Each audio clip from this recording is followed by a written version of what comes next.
Hi everybody and welcome. I'm Aurora. We've got some good students joining in. This is Lessons for Full Spectrum Humans.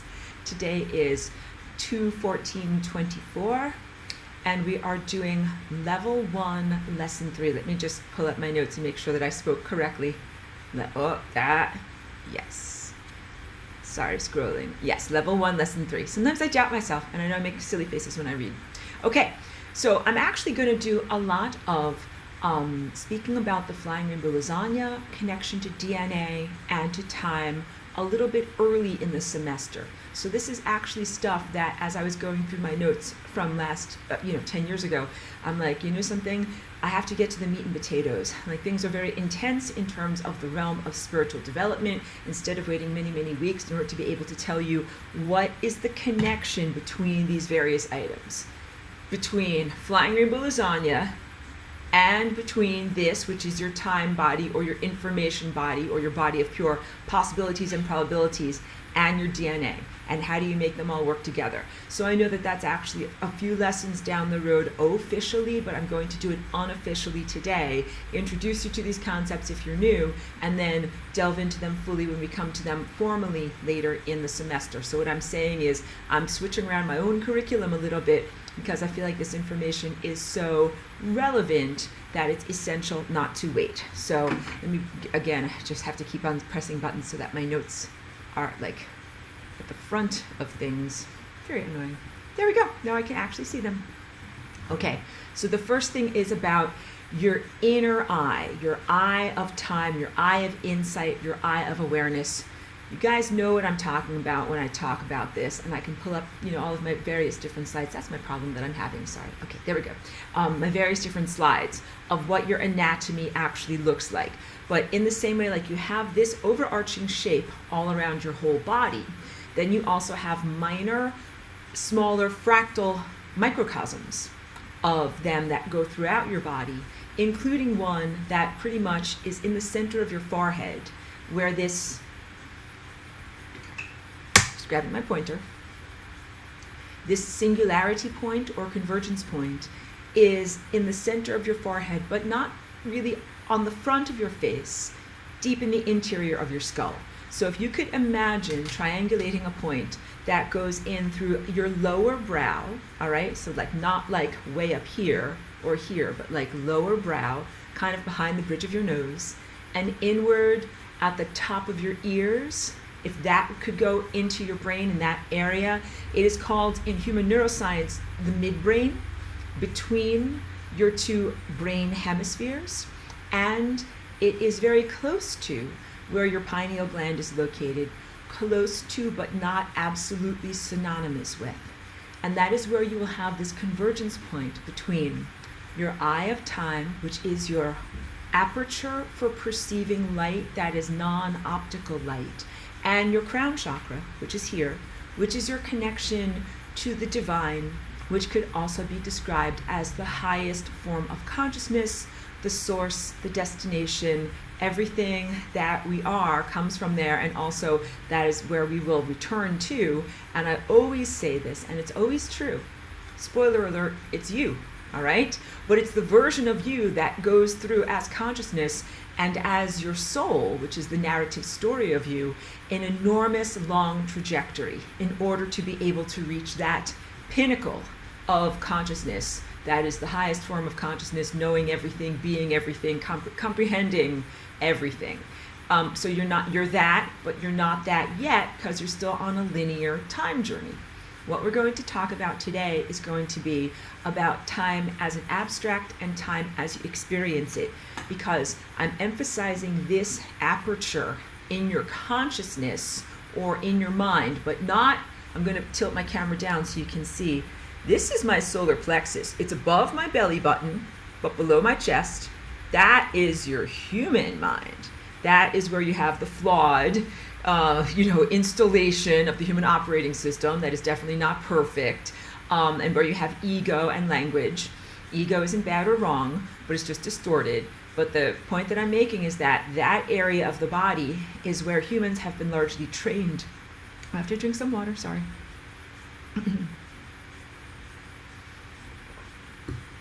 to identify with your level of consciousness that's at that part of your body as me. Identify with that level of awareness as quote unquote me. But this is your true mind. This is your true mind up here, and it is a non-verbal mind that often speaks with salience, and the word salience means significance or symbolic representation. So there's actually a part, I'm just going to go neuroscience on you, there's actually a part of your brain that is regards salience, and when it lights up, it's called you're semiotically aroused. Now, I know today is Valentine's Day, but I'm not talking about being erotically aroused. Semiotic, S-E-M-I-O-T-I-C, semiotically aroused. And what that means is you are stimulated by the symbol structures that you see around you, and you imbue them with meaning. It is an anthropocentric level of what you're doing when you take the raw data of reality and put it into a format that is comprehensible to you through your perception filter, which is also what happens when you have these, I didn't finish my sentence to you, but I did telepathically. This is also what happens when you have your chakras that are at this level of your body spinning effectively, because you have ones that go around to the side of your head, one that's in front of your face like a faceplate, one's behind your face like that, and they spin like this, but they also rotate around like this, okay? That's your lens of reality that you use to filter out information, which is also light, and to make it comprehensible and coherent to you so that you can know what kind of a world you're in and navigate the world, be it the world of five senses or the world of higher dimensional abstract reality. So you have to navigate the world of five senses, and I talk about this all the time. In order to survive, you must calculate the distance of this glass of water to your face. You must calculate that, because otherwise I could do that silly jokes and stuff and throw it over my shoulder. But this is special water. This is my special blessed water. I don't want to waste it. So we accurately calculate the distance of the water to the mouth. All right, and then you can stay alive. But in order to stay alive on an abstract level, you must accurately calculate your flight through time, okay? And there is a huge connection between time and the activity of your DNA, and of course, the concept of the flying rainbow lasagna. So today is going to be largely an exploration and explanation of the true nature of DNA and what it is. So some of what you will find, some of what I'm speaking about today, you will find in the notes that I sent out in the email, but some of it I must embellish for this lesson. It actually comes later in the semester, and also you can find a lot of these concepts in what I hyperbolically have titled my Flying Rainbow Lasagna Manifesto, which is also available in the PDF form that I always link in the description of these videos. And also, I've done several verbatim readings of it in other semesters. If you want to find it, there are video versions. If you want to put it on while you're doing some cardio or something like that and listen to my manifesto. I stumble to say a manifesto because it's got some connotations to it. I'm a little bit like, it's not that type of a manifesto, guys. It's good stuff.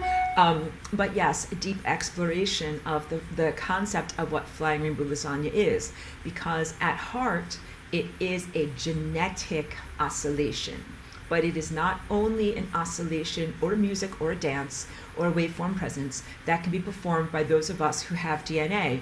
It can be performed by a larger organism that does not have, or is the overarching compendium of multiple DNA. That I'm pointing at it over my shoulder. The lighting conditions in here finally show it. That painting that with the Earth and the Flying Rainbow Lasagna inside of it, and then the other one that's over there. Still a bit too much contrast for you to be able to see it there. But the Earth, planet Earth, doesn't necessarily have her own DNA, but bears DNA biological life, and so is a compendium of all DNA.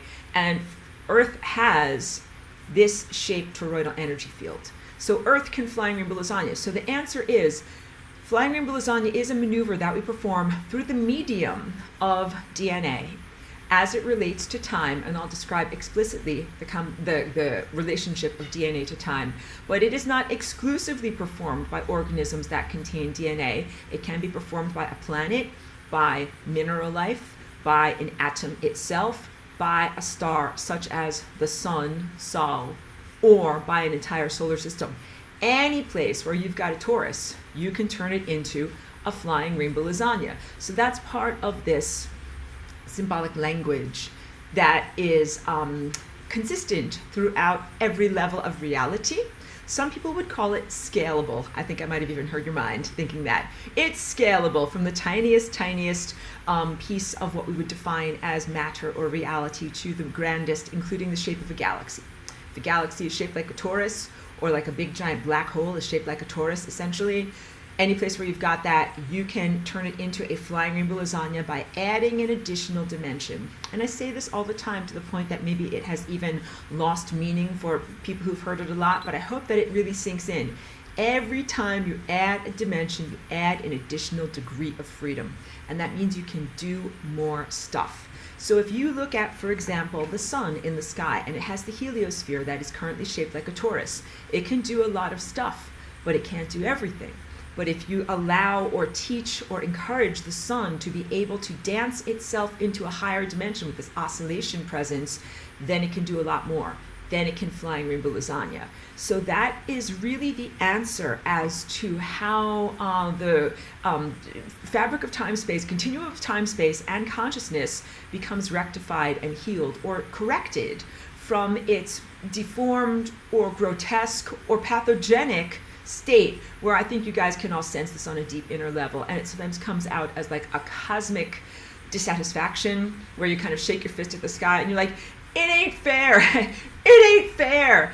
Fix it. And this is the fix it moment, and this is the way that we fix it. And when I'm talking about it ain't fair, I'm talking about so many things in this world, not just social iniquity, but the idea of the experience of death, the necessity of death, energy being siphoned off of you, the living into this area that is the interstice where there are dead or non-existent things that are somehow feeding off of you, that whole paradigm, which is totally distorted. Everything that's not in the brochure that I talk about. And P.S. So for anyone who is joining me, like I have some wonderful new people coming in from Germany and Europe. Welcome, welcome, welcome, beautiful students. Anybody who might have English as a second language, I'm so pleased that you found my class, and please forgive me my lightheartedness and my occasional slang.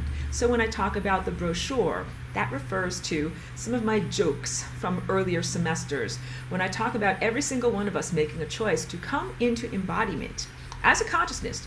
One day, once upon a time, you and I were all disembodied creatures or organisms or entities. And then each one of us made an actual choice. And I joke about getting the brochure, like before you're going to take a vacation.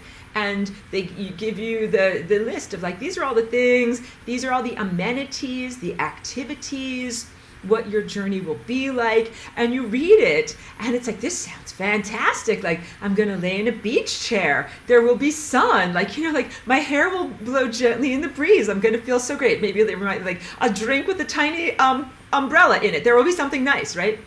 And then you actually go on the vacation and there's like mosquitoes or your cruise ship sinks or whatever is wrong. You're like, this was not in the brochure. So this is what I'm talking about, that we presently inhabit a level of reality that is very distorted and wildly divergent from the original intention of the great artist, the great creator, whose mind originally thought of like invented energy, invented matter, invented consciousness, invented like the basic foundation building blocks of reality. And so we're talking a giant super genius named God, who again is actually you, but only at the end or after an enormous amount of soul evolution and learning and wisdom and growing. So please know that you're in the process of God's self-remembrance. You're not there yet. Please enjoy the journey.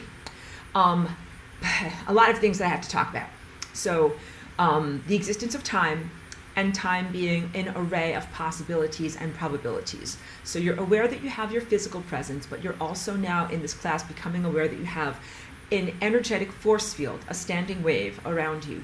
That is your non-physical presence. That is not just an amorphous ball of light, but that actually has features and anatomy in it, which are what these vortices are, and which represents the various possibilities and probabilities of your life. So for anyone new who's tuning in, catch the 2 previous weeks where I really described what the time vortex is and the mechanics of being emanated from the source, that is here, into physical reality, which is this time vortex here, and then the exploratory process of moving through the various different time pathways that exist here in order to re-arrive here, and that journey is part of soul refinement, consciousness refinement, refining your light in the same way that a laser light becomes a coherent light beam.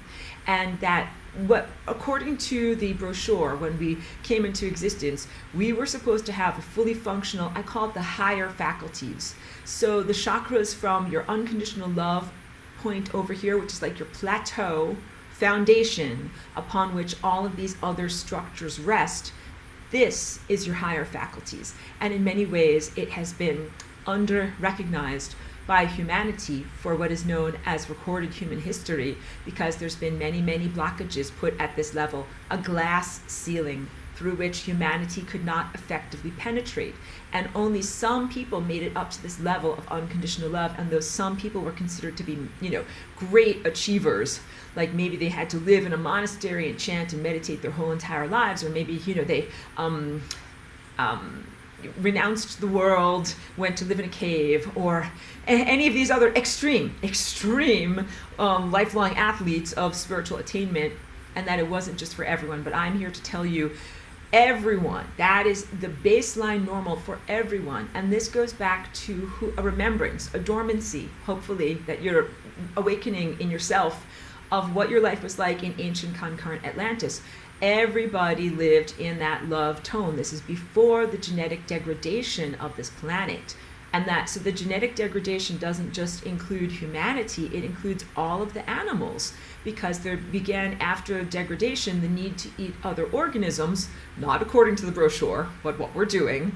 And then the hierarchy, aka the food chain, of whom eats whom. I don't know if that's grammatically correct, but I'm trying.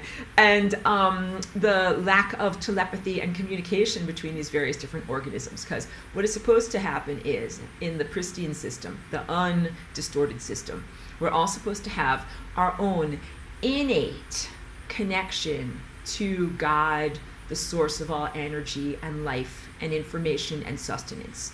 And that means that you are entire, holistic, or whole, don't require something from someone else in order to sustain you. And of course, I talk about the evolution when you are in the world of Atlantis. Initially, you do need energy from the earth and from the sun in order to sustain you. And you do need energy from your surroundings, like the ephemeral energy of plants and animals. But that's like the music that they make. Turning on my piano keyboard. I'm making some crazy music. I'm gonna play a chord. Let's see what it sounds like, guys. All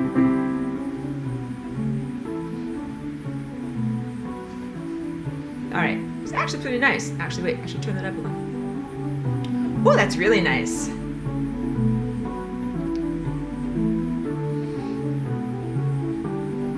Sorry, I got lost in the music. You're supposed to be able to eat the music, not eat the piano. So if I play this song, and you're in the world of ancient concurrent Atlantis, that song gives you the sustenance, information, energy, vivification, whatever, in order to be able to keep you moving through time. But you don't eat the actual piano, you just eat the music. And that way the piano is still there, and I can play it again tomorrow, and we can play even a different song on it. So same concept with plants and animals, that in that pristine world, we were made to be able to receive the beautiful music from the environment around us, but not to actually have to eat those organisms in order to be sustained. And then at a certain point, you accrete enough light, get enough light inside of you so that you are a self-generative, discrete energy object that doesn't require anything from anyone else. So this is all really, really different than the world that you're in, because the world that you're in got destabilized from parasites, pathogenic parasites that took energy away from you guys. And then you're like, hey, I don't got enough energy. I gotta eat some plants and animals in order to stay alive. So you understand it was a domino effect or a causality structure of something else feeding upon you, and then you had to turn to feed on another, and then it creates this downward spiral, a degradation, all right? So everything that I've just accurately described your reality. You're like, Aurora, I know, we know. Okay, but what I want to give to you is food for your mind that brings you out of that level of reality and into the level where you actually belong. It doesn't actually mean going backwards, like we're going to rewind the videotape and go back to ancient concurrent Atlantis.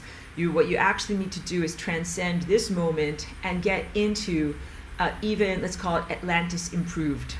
That world clearly had vulnerabilities that led to this degradation. You don't simply want to rewind and go back to that world because there's vulnerabilities. You want to heal or fix whatever is weak or ineffective or not complete, come to completion, and then return to and reawaken your true nature. So your true nature is to be one with all consciousness, to be one with all energy, to be a discrete energy object that doesn't require energy input. And that's what it is to be a light eater. But at a certain point, you've eaten enough light where you don't have to keep on, like, you know what I mean? Like ingesting, it just becomes a different, you are self-generative essentially. But even those words and concepts are not, in this linear world, it is not adequate. So just hold that concept lightly, because I don't want any of you to be like, one day I'm not going to have to even need sunlight, and it's just going to be me, and I'm like, F the world, you know, like I'm making the SpongeBob face, like, no, that's not what I'm talking about. But there is almost incomprehensible source of energy that you are able to access and be at one with, that is sustaining you, that is a part of your evolution of moving forward as a consciousness. So just focus on what you need to do right now. You need to change your genetics into the proper format. That is what was intended for having this body, and this body got changed many, many times. So what you have to do is figure out the exact movement of your DNA that it needs to do in order to be rectified and rewoven into the correct shape. I jokingly call it a sweater, the genetic sweater, because it is like when you do knitting, you're taking one long thread of yarn and you're putting it together into what becomes a fabric. And that is a basic, positive, essential analogy. But all of this stuff that you're doing with your DNA has a connection to time. So big emphasis and takeaway from what I'm sharing with you today and moving forward throughout all of my teachings. DNA is connected to time. DNA is connected to time. DNA is connected to time, okay? And the movement of DNA is literally what propels you through time. So I'm also going to diverge from my notes just briefly for a moment in order to share with you that you're facing this peril of artificial intelligence and other things that are attempting to I want to say pervade your world, influence your world, take your life force energy and other stuff like that. But AI is actually small potatoes. Big potatoes is DNA. And so all of the things that I'm perceiving in terms of AI, and wait, where's my sign? I have to grab my little sign, I have it over here. And what it's connected to, the stuff that's, fibers running through your body, we're working on removing all of those, I want you to know, which is why I don't even want to focus my presentation too much on that. But that level of consciousness, like the idea of putting a human into an augmented or virtual reality, it's a peril, but it's not going to happen, and it's not actually the big prize at the casino. The big prize at the casino is DNA, because DNA. So it's not just. I want to emphasize this and make it very, very clear. This is not just about one crop of humans, one crop of tasty, tasty humans. I hope you can tell I'm really joking. It's like, these yummy humans, let's harvest them all, bring them into I'm pretending to be evil, my virtual reality fantasy land, and feed off of their misery forever, blah, ha, ha, ha, ha. No, because that would be small potatoes, one crop of humans. What is actually the big prize at the casino is access to DNA. All DNA everywhere is connected. All DNA everywhere is connected. All DNA everywhere is connected. And DNA is a bridge of light between yourself as a physical, biological, somatic organism and the abstract nature of time. So DNA is an incredibly valuable doorway portal antenna that you have, yes you, and that others covet access to. And all of the stuff that's going on with this stuff trying to come inside of you and your central nervous system and all of that is everything about trying to get access to your special, special, special portals, doorways, apertures, and connections to time. So I really want you to comprehend that being a DNA-bearing species and DNA-bearing individual, that means that you have it as a responsibility. You have a responsibility not merely to your species, where you're like, I've talked about human breeding and other forms of breeding and things like that. It's Valentine's Day. Happy mating season. It's about which traits do you choose and characteristics in terms of the partners that you use to make the people that you partner with in order to make the next generation, and their characteristics going into your DNA and moving through time. The way that you pass information in terms of biological characteristics through time is by using DNA. But I am here to inform you, as human science does not yet recognize this, that DNA is part of a much, much larger continuum of energy and information transfer. And that the energy and information that is actually stored in DNA is so unbelievably priceless, so unbelievably valuable, essential, vital, and every word that you can use for a treasure, a masterpiece, a relic, antique, something that cannot be reproduced, the most valuable stuff that you've got in your world. That is what DNA is. And incredibly wise, benevolent, positive levels of life and sentience have put information into DNA that is being not only transferred through linear time as you're experiencing it, and you're one of the transfer nodes, but also is being transformed.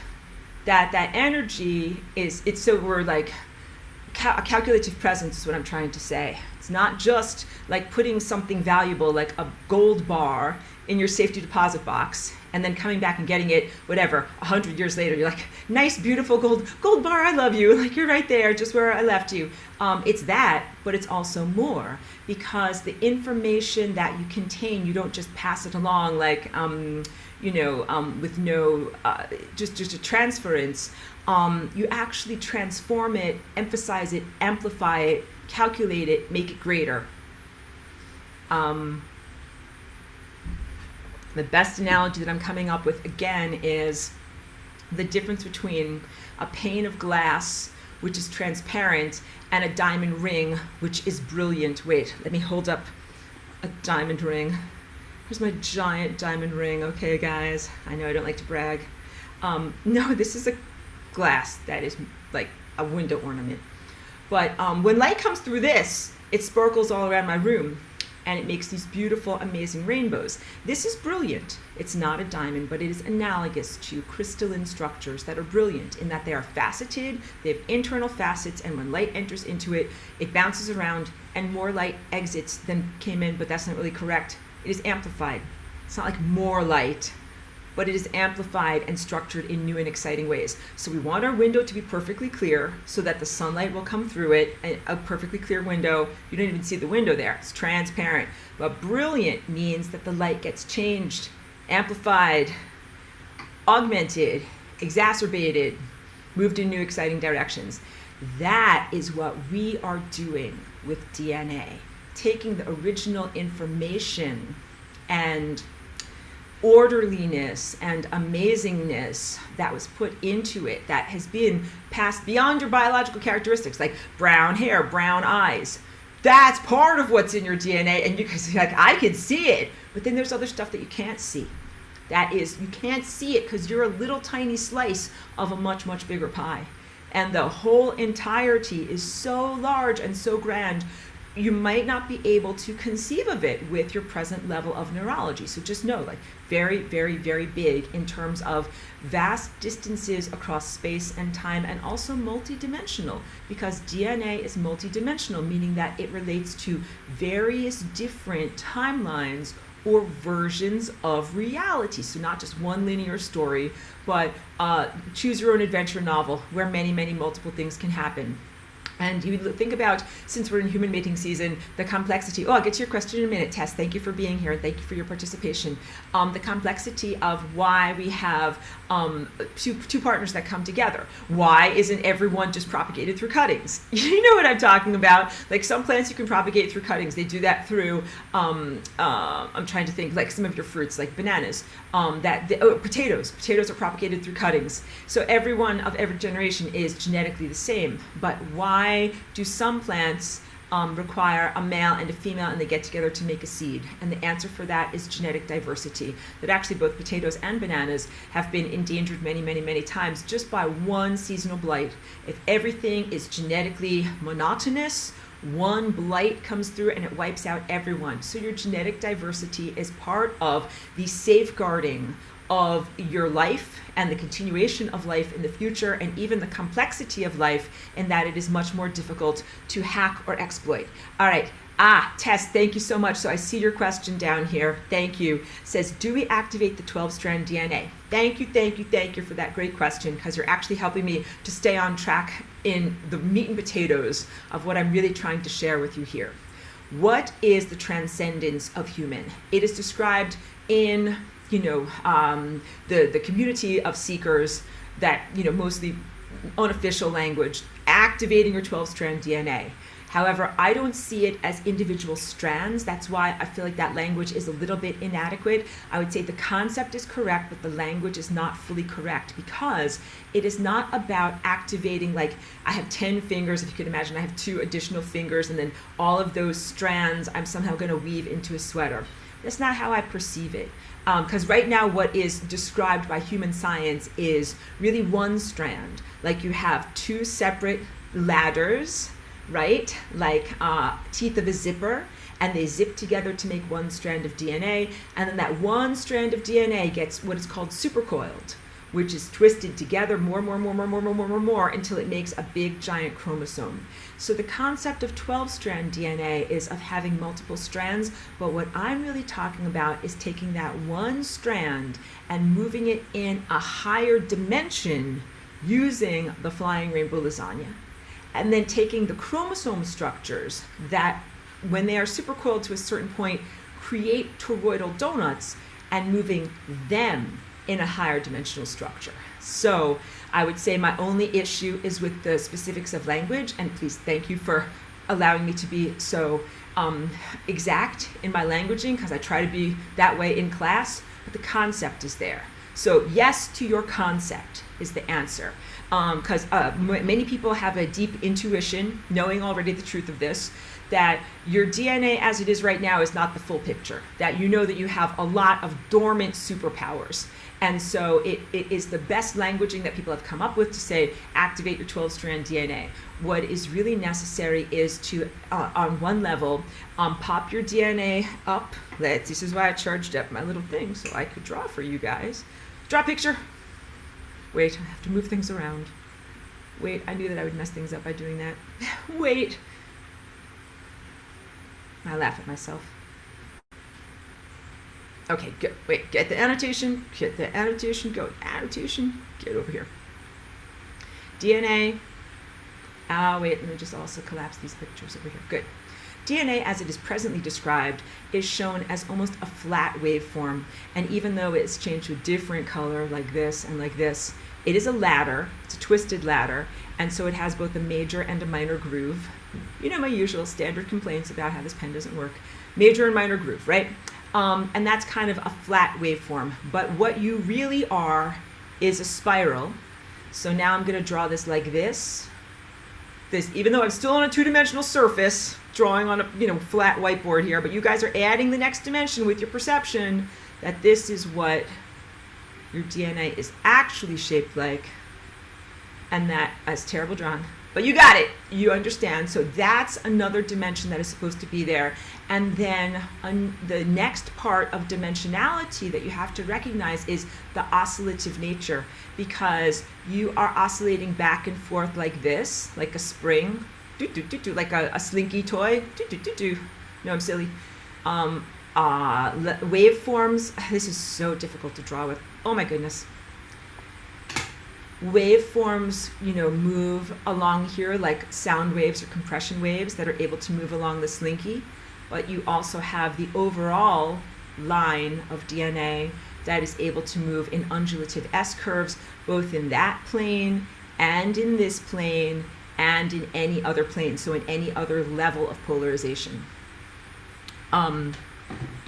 And your DNA is doing different things all over your whole body. I'm skipping ahead a little bit in this lesson, but you'll get it. So your every single cell has its own nucleus and its own DNA inside of there. And so this is actually good. This is part of my notes. Pulling up my notes, staying focused. DNA is not a static object. This is the first part of deep knowing to connect with inside of yourself. That DNA is constantly moving, grooving, and oscillating, and that's part of your natural behavior. If your DNA isn't moving, you are dead. So please know, my audience is full of live people, very happy you're alive, and if you're sitting here and you're alive, that's because your DNA is moving on a deep inner level. And also, if you're sitting here and you're moving through time, that's also how you can tell that your DNA is moving, because right now it's 2:36, and everybody came to class when it was 2 p.m. So you've been moving through time with me for 36 minutes. Thank you very much. And that's all because of the oscillation of your DNA. So your DNA oscillates. How does it oscillate? Turn on my piano. My piano is a digital recording of an actual string. It approximates the sounds that a string makes. In a piano, what is making the music is an oscillating string. In you, what is making the music is the oscillations of your DNA. So your DNA at times is coiled up into the shape that is known as a chromosome, usually X or Y shaped, and that represents the final culmination of the process of supercoiling or the knitting of your genetic sweater. But for the largest portion of your cell's lifespan, and cell lifespans can vary from your epithelial cells lining your vascular system and the stomach lining, which might live for 8 days and then get recycled, or your skin cells, which might live for 3 weeks and then get recycled as new ones proliferate, to your neurological cells, central nervous system cells, that can live for 60 years, 70 years, 80 years.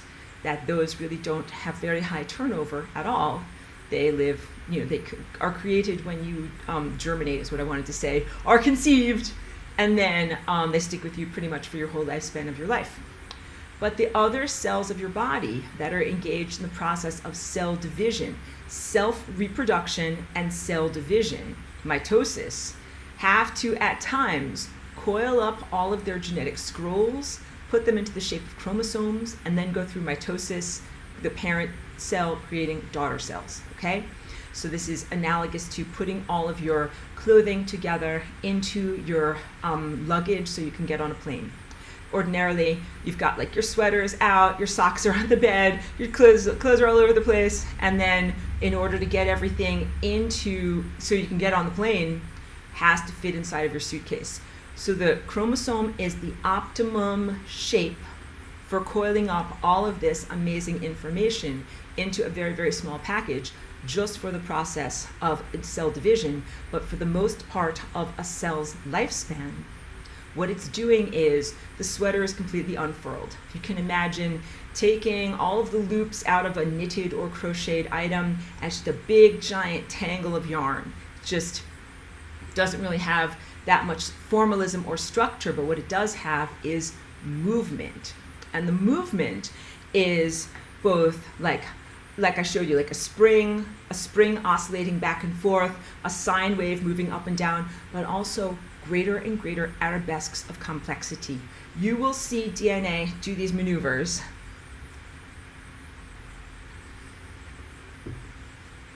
I have to describe that DNA is like scrolls, and when they are scrolled up, that represents an enormous amount of stored kinetic energy.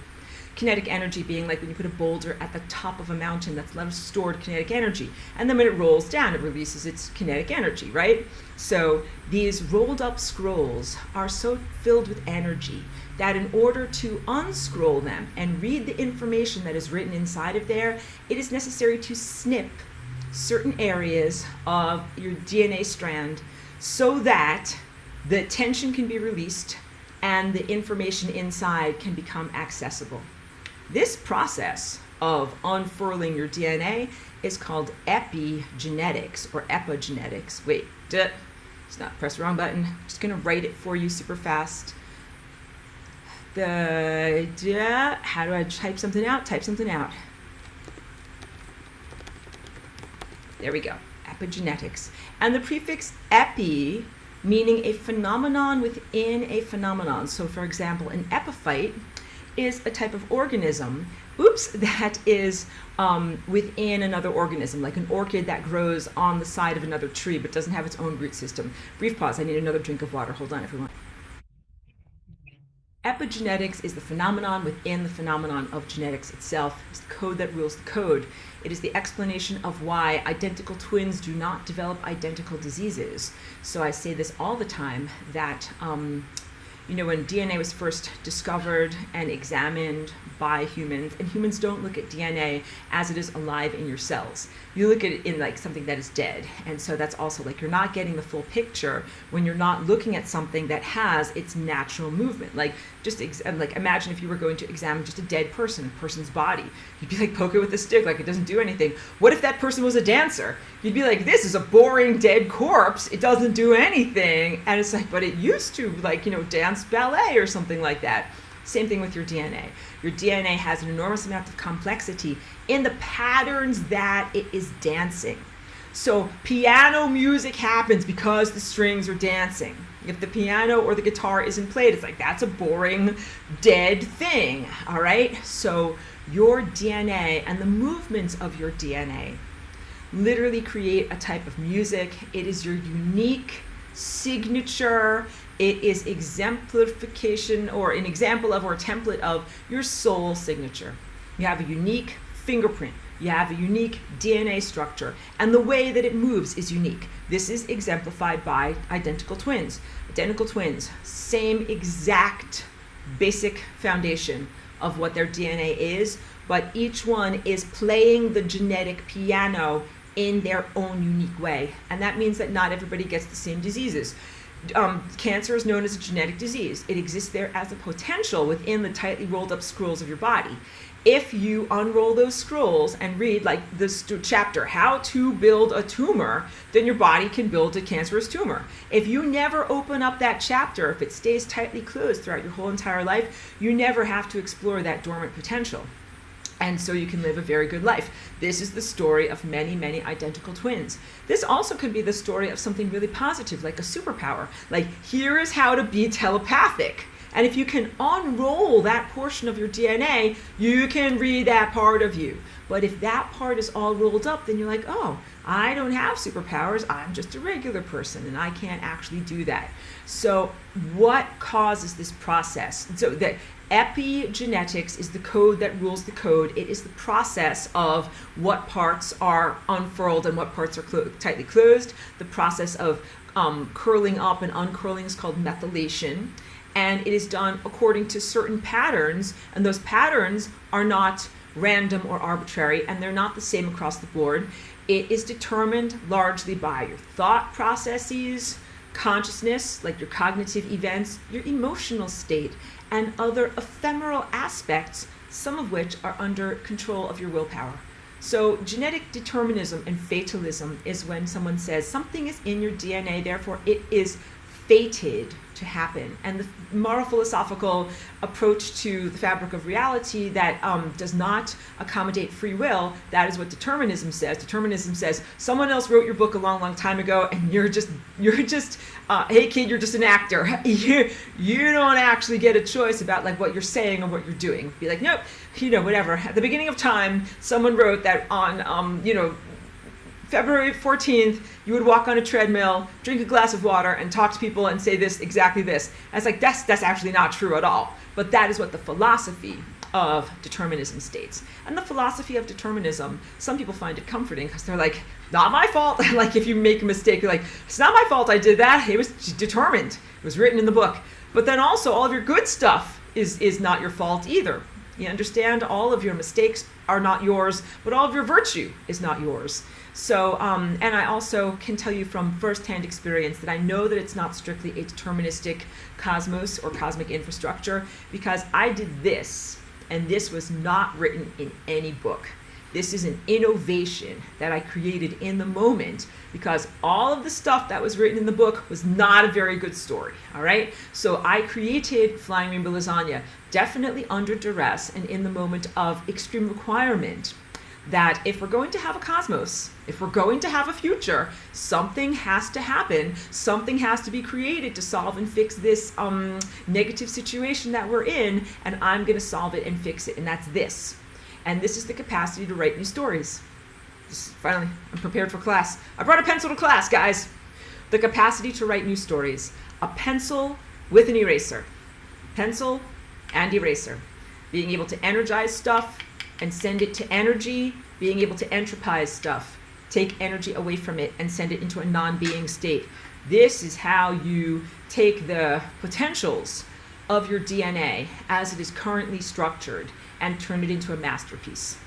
I use this example every time when I talk about this in class throughout 10 years. I always say, like, you can take the manual for a 2004 Chevy Malibu and just an ordinary, like, you know, car manual that's not great literature. But if you can rearrange the letters, then you can turn that into the greatest masterpiece in the world. You could turn it into Shakespeare, you could turn it into War and Peace, you could turn it into poetry, all right? And the same of the phone book. You could take a bunch of numbers and alphanumerics in the phone book that really don't say anything, but if you can rearrange them, then you can turn it into the greatest masterpiece. This is the story of you and your body and your DNA. And once again, your DNA is a bridge of light or information that connects you directly to time. So we're also talking about the capacity to rearrange time, which is why the coveting of your DNA. Because if you're something, especially something that isn't in existence, has a lot of malevolencies, isn't supposed to be in existence, and is not supposed to be collaborating with the ongoing sculpture that is known as time, then you're like, oh, nice DNA you got there. I wish I could get inside of it somehow. I'm a crazy madman right now. And take it over. Put my caca-doo-doos inside of time instead of you. I'm being lighthearted and facetious and, you know, acting it out in an exaggerated way, but it's actually very, very dark stuff. This is why DNA also contains within it presently dormant, but needfully awakening self-protective potentials. Again, the inceptors of DNA that put amazing treasures in this safe deposit box to move through time and to perform these amazing complex biological calculations on an enormous grand scale and come out with something that is even more valuable than what went into it, didn't put their stuff in there so that it could just get looted by burglars or corroded away by, you know, like moisture, salt water, something that would get inside of there and ruin the treasure. Understand, your DNA contains within it self-protective potentials, and those potentials have been rendered dormant. You forgot to open up the chapter of your book that says how to protect DNA from genetic invaders. And those genetic invaders are not only diseases that are genetic diseases like cancer, but are also, I'm sorry that I got, okay, good. Sorry, I got distracted because I wanted to check the chat because I wanted to make sure I wasn't missing questions. Not only genetic diseases like cancer, that's definitely a distortion of what is, you know, in your DNA that shouldn't be there, but also time events, negative time events, like see the invasion and destruction of your whole entire planet and species. That would be a negative time event. And so many of these events that happen, that's just, they are not discrete events. They're connected to the entirety and entirety of all life everywhere and continuum of consciousness. So that means it is not just like So you lost one species on one planet. Like, who really cares? Like me being like facetious, like, let's just forget about it. Let's just do something else. Like, no, that one species really, really matters and connects to all these other things. And these events here really connect to these things here. So all of that is very vital to protect. You must protect the information that is contained in DNA, and you must protect the entirety of time-space, the causality structure, and the entire continuum of all information and potentials that are contained within DNA. So DNA has protective features that you must activate right now. So it is already recognized that DNA has something called a proofreader. Again, thank you, Pedro, because I didn't know, couldn't get that word. And he's like, that's what you're talking about, a proofreader. I'm like, yes. Who's the guy that reads a manuscript and makes sure that there are no spelling mistakes or grammatical mistakes? Proofreader. So your DNA has a natural proofreader, and the process is actually always constantly ongoing, where it goes through and scours your body and finds things that are erroneously copied or fragmentary or invaded. Invaded could be by like a retrovirus or some form of energy or a pathogen that went in there when it's not supposed to go in there. You understand, like DNA incorporating information from another organism that might be flawed or diseased into you, something that is not positive or life-affirming, and then fixes and heals the DNA, rewrites things so that everything is going in the right direction, takes the fragments out. I didn't want to be too facetious and get off track, but you know what is something that helps with DNA proofreading? Broccoli. Broccoli microgreens. Proofreading DNA in order to make certain that the correct pattern and form and behavior are in your body so that you can continue to be alive. And that's because sometimes there are transcriptional errors. That's like regular mutations. That's just, I spelled it wrong. I do that all the time. You guys noticed it in my emails. I spell things wrong all the time. It just love me and forgive me. It's because my brain has problems sometimes. But autocorrect is like the version of the proofreader that's like, nope, you mixed these two letters up and they should actually be like this. That's a transcriptional error. Then there's also mutations. Mutations sometimes arise in the presence of different radiations and chemicals, and that's because the radiations and chemicals can break the molecular bonds of DNA. And then when DNA puts itself back together, instead, like if you ever broke a mug and instead of like gluing it perfectly, you're like I kind of glued it wrong. You glued it together not quite right, and that is also recognized by these proofreaders. But your DNA real self-defense needs to kick in now, because you have to protect yourself from something that is an overtly malevolent invader parasite type of thing.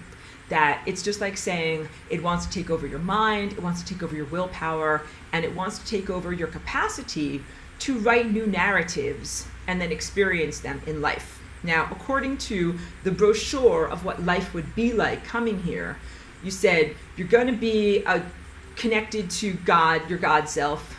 You're going to be individuated. You're like, that sounds cool. I've never been individuated before. And it's not a strictly deterministic experience. You contribute to the futures that you will be inhabiting. So again, it's not, here is what it is not.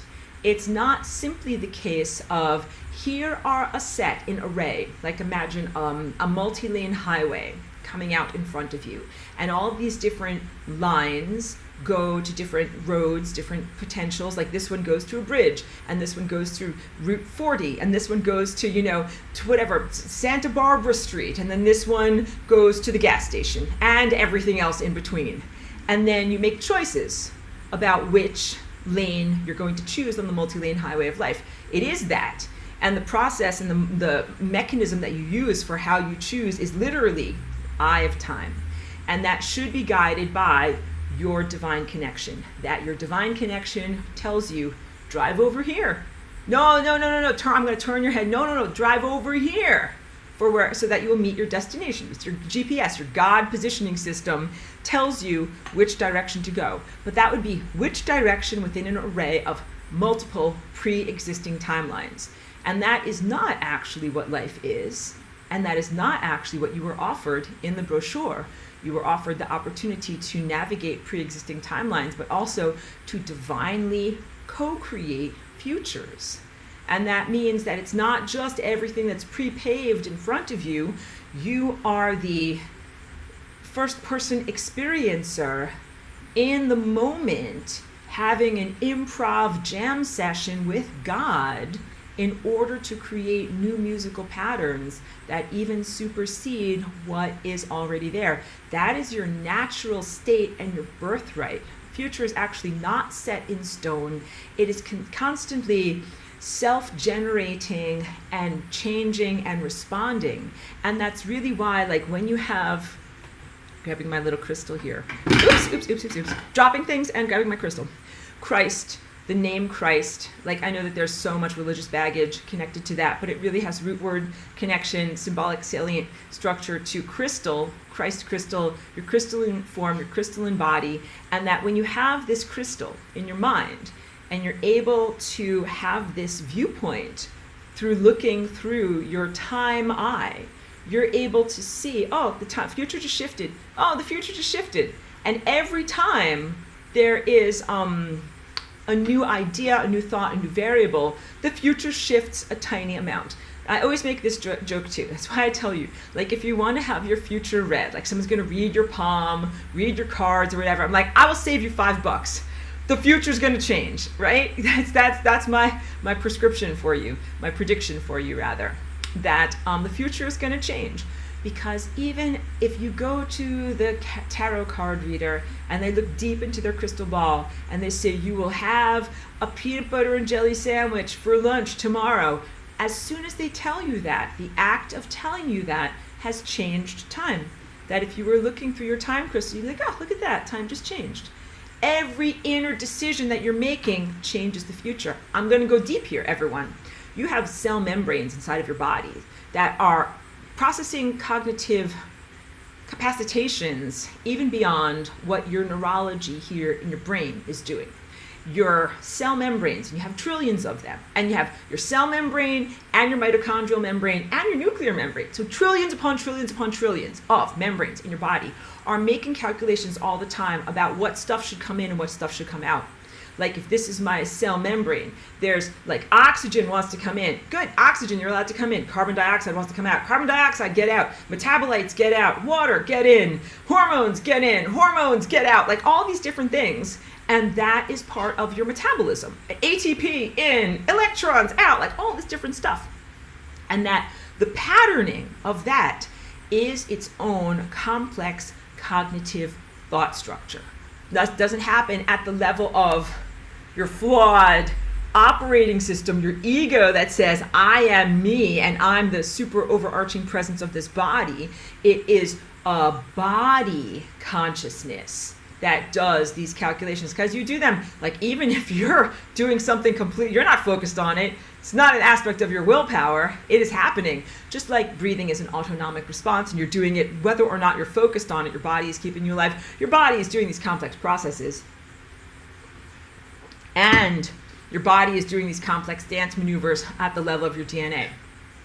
But again, that is not determinism. It's not like, oh, like my DNA determines everything. DNA is the boss. No, DNA is influenced. That's another big transformative perspective shift. People have thought that DNA is like, I'm the boss, you listen to me. But DNA is actually co-creative and responsive to you and to your emotional states and what you expect and what you believe to be happening. So your belief system, and more to the point, the information or the light that you contain and that you transmit has a huge impact on DNA behavior, which is why I thank everyone for being with me in this class and being with me on these 3-hour-long lectures, because the information that you are exposing yourself to willingly by being here literally changes your DNA. It changes the behavior of your DNA to hear about something like the concept like, oh wait, I have dormant superpowers that are scrolled up and that I can do stuff to access them. That changes your DNA. So I always talk about this in class too, I'm very consistent. when you first came here as a little human infant, and your DNA is doing its natural dance. So your DNA inside of your cells, you're like a little baby, you're wearing your diaper, your DNA is dancing. You don't even know about death. You don't know about death at all. And then at a certain point, something happens in your life. That it could be like maybe your goldfish dies, maybe your grandma dies, whatever it is, somebody dies, and you ask your mom or your dad or someone in your life, like, what happened? Where did they go? And they tell you, like, oh, like the goldfish went bye-bye. Grandma died. And when you find out about death, your DNA starts doing a different type of dance. The information of the concept of death coming inside of you as a particle of light changes the dance of your DNA and changes where you are aimed on the multi-lane highway of life. You're no longer aimed for eternal life. Now you're aimed at the membrane of death, because before that you couldn't even conceptualize death because you came from a place as a soul. You came from a place of eternal life. And you're here, a little baby grooving in your diapers. I'm going to live forever. And then at a certain point, everybody learns about the existence of death. And the key point is, they don't just say, oh, grandma died or the goldfish died. They say, death is a thing, grandma died, and one day you're going to die too. And when that happens, that makes the DNA really change. And it is the expression of your DNA. So it's not even like that you guys are driving a car that has a mechanical issue. Your car is actually fine, or your hardware is actually fine. It's the software programs that they put into you. So there's lots of damaging, erroneous, and corrosive software programs or behaviors of your DNA that have been put into you. That is why I say, when you come to this class, you get new software programs, new thought structures, like the concept of the flying rainbow lasagna, and those new software programs change your hardware. Because the initial erroneous software programs that were put into you in the flawed human operating system changed your hardware. And the rectification comes inside of you, new thought forms, and it changes your hardware. So one example of this is the ability to run 100 miles. I don't currently have that ability. I would love to. But I can run like 5 miles, which is pretty amazing for me. But I know someone who can run 100 miles. And I bring this up because even up until like 30 years ago, the idea of running 100 miles, especially in the Western industrialized world, would have been considered like, that's crazy. That's never going to happen. Humans can't do that. You can imagine all the mind chatter that comes up from that. That capacity was tightly curled up. Until this one guy, and I really recommend this book, I was very inspired by it. It's called Born to Run. I don't remember the writer. But he went to visit the Tarahumara natives of northern Mexico, the indigenous people there. And they regularly run 100 miles. That is normal for them. In fact, everybody runs everywhere in that area of the world. There's no roads, there's no cars, but maybe things have changed now. But it's a very, very inaccessible mountain village. And they live a very simple lifestyle, and they make their sandals like kind of these huarache sandals, just like a piece of leather and kind of like straps up their legs. And so they don't have Nike sneakers or anything like that, just put on these simple sandals, and they run everywhere. And that's also part of their culture. Like, they have no cancer, they have no heart disease, they just run everywhere. Like, pregnant ladies run. And then when they run to get the baby, they have the baby, then they run with the baby on their back. Like, they just all run everywhere. And so if you want to get to the next village, you're going to run 100 miles, and you run, and that's what you do. And so this guy met this tribe, and he was from like San Francisco or something like that.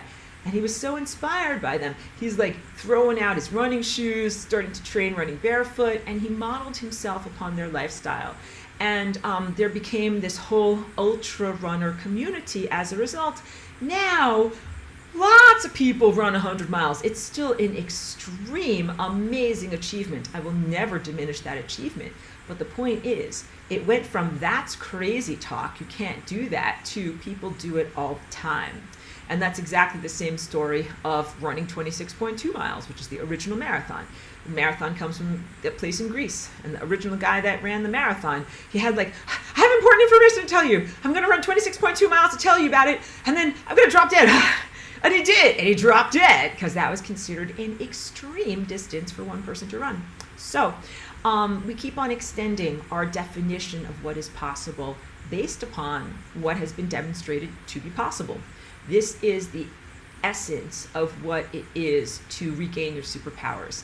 You've had very, very few real-life examples of what it is to ascend or to transcend death. You haven't yet met anyone, right, in your personal experience, although you've heard myths and stories, myths and tales, of someone who ran 100 miles, or didn't have to die. And then you're like, trying to comprehend that this can even happen. What is the corrective experience for someone telling you in early childhood that death is a thing and you're going to inevitably die? Is to have someone else tell you death is not inevitable, you have another possibility, you can flying rainbow lasagna. So I guess I could count as the first person to be able to do this and to be able to tell you about this so that you know that this is a real thing. And to give you actual genetic examples, like when you go to dance class, the teacher doesn't just talk about it with their mouth and say like, and now move your foot, and now move your knee. Like the teacher demonstrates for you. So I am here demonstrating for you with my DNA the flying rainbow lasagna maneuver so that you can transcend death. And that's literally why I'm here as Aurora. I usually am a waveform presence, not in a body. I'm in a body, so I can be like a dance teacher and show you, hey guys, here's what you can do with these bodies. Instead of presuming that the body architecture is inherently flawed and that you're degraded too much and you're going to have to die, blah, blah, blah, and then get a new body, I'm like, but wait, you can actually change and transform your bodies in a way that would be defined as medically impossible according to medical science of your present level of, science and objective materialism on your earth, medically impossible, and the unlikelihood, probabilistically unlikely. And I'm like, it is unlikely, but it is not impossible, and it can be achieved by doing this, this, and this. It's just like the runners. How do they run? They put on these types of shoes, put on those types of shoes. And you know what else they do? They drink this kind of corn-based alcohol beer, low alcohol beer throughout the whole entire experience. I know, kind of interesting, but I'm not necessarily advocating for that in terms of your ascension, but just that's what they do. They need carbs. I'm getting a little silly. But just knowing that another person has done it, it is possible, and looking into their regimen can inspire you into your own regimen. It literally speaks to your DNA. So you guys see me grooving with my DNA all the time. I'm grooving here in class, and also I groove on my dance movement class on Zoom with the lovely group of people that tunes in for that with me. And that is all very intentional. Now let me tell you, DNA is non-local, DNA is an antenna. Even if I were not here making videos or showing my form to you in some way in order to be able to connect with you, I would be influencing you just by being in this world. It's part of the red chakra. I am presence. I exist. I'm allowed to influence people, which is also why I am here in physical form. I have a body. I have a presence. I go to the grocery store. I participate in civic activities, like paying your taxes or whatever. I pay my rent. I pay my utilities. I pay for my groceries. I follow all the quote unquote rules that you have to follow to sustain your physical life here. And I am, doing these maneuvers at the same time. So I'm exemplifying what can be done as a template with the potentials and materials that you have. I'm looking a little bit over here at my notes, got a little bit distracted. DNA is a potential, but it doesn't determine which pages of the book are open, and the pages of the book that are open are largely determined by what you believe. And belief is even beyond, I would characterize it as beyond an emotional state, because an emotional state can have a one word like, I am happy, I am sad, I am joyous, I am in grief, any of those things. But we're really talking about belief system about what is possible. And the human belief system of what is possible has evolved and continues to evolve. Like there once was a guy named Lord Kelvin, and he said he famously declared, there will never be heavier than air flight. So they had invented hot air balloons in his day, but they had not yet invented fixed wing aircraft like, a 747. And he couldn't imagine or envision that a piece of metal could possibly fly in the air. He could imagine like a bubble floating. That makes sense. Density makes sense. But he couldn't imagine or conceive of a metal object being able to fly in the sky. And now we see them all the time. It's not a stretch because you see it all the time. So all of this in order to say that the initial impulse to flying rainbow lasagna or transform on a genetic level might take some convincing or demonstrating. But then once you get that momentum going, it becomes much more accessible to the entirety of humanity. And that flying rainbow lasagna is really the next stage of your evolution, and this has to do with gaining more facility in directly creating and co-creating your time structures that you're going to inhabit, like the future, but also the linear language like future and past become no longer relevant, but also in terms of protecting your DNA from genetic invaders and protecting your body from AI. So a lot of what is happening right now in human evolution, like you know how you have to evolve in the presence of a disease or pathogen so that way it doesn't hurt you or destroy your species. You're being exposed to AI and you're going to have to develop the inner resources not to be destroyed by it. And that is largely what is happening. It's not just like a survivalism, like I better do this in order to survive, but it is part of the purpose for your being and purpose for the irritants that you're being exposed to some time irritants, and you have to sneeze them out. You know, like if you go outside, you get this pollen up your nose. You get, wait. You get this stuff up your nose, you should definitely sneeze that out. But I'm also talking about like on a spring day when you go outside, you know, you get like oak pollen or something like that up your nose. And then you're like, there's stuff in my sinuses, I gotta sneeze it out. We're talking about stuff that wants to come inside of your DNA. If it is particulate, if it is a fragment of another organism's DNA that's going to come and be, woven through in you or embraced as a part of you, or if it is something that is a set of ideas and concepts and belief systems that is not really you. And that because those are part of the characteristics that are then woven together and passed down through the linear hierarchy into the future. But again, you're moving into a level where time is non-linear and you recognize the non-locality of DNA. So I would influence all of you guys, even if I never made a video, because key takeaway, DNA is an antenna. It is an antenna of light, and light is information. It both sends and receives information. So you have trillions and trillions of antennae inside of your body in the center of all of your cells.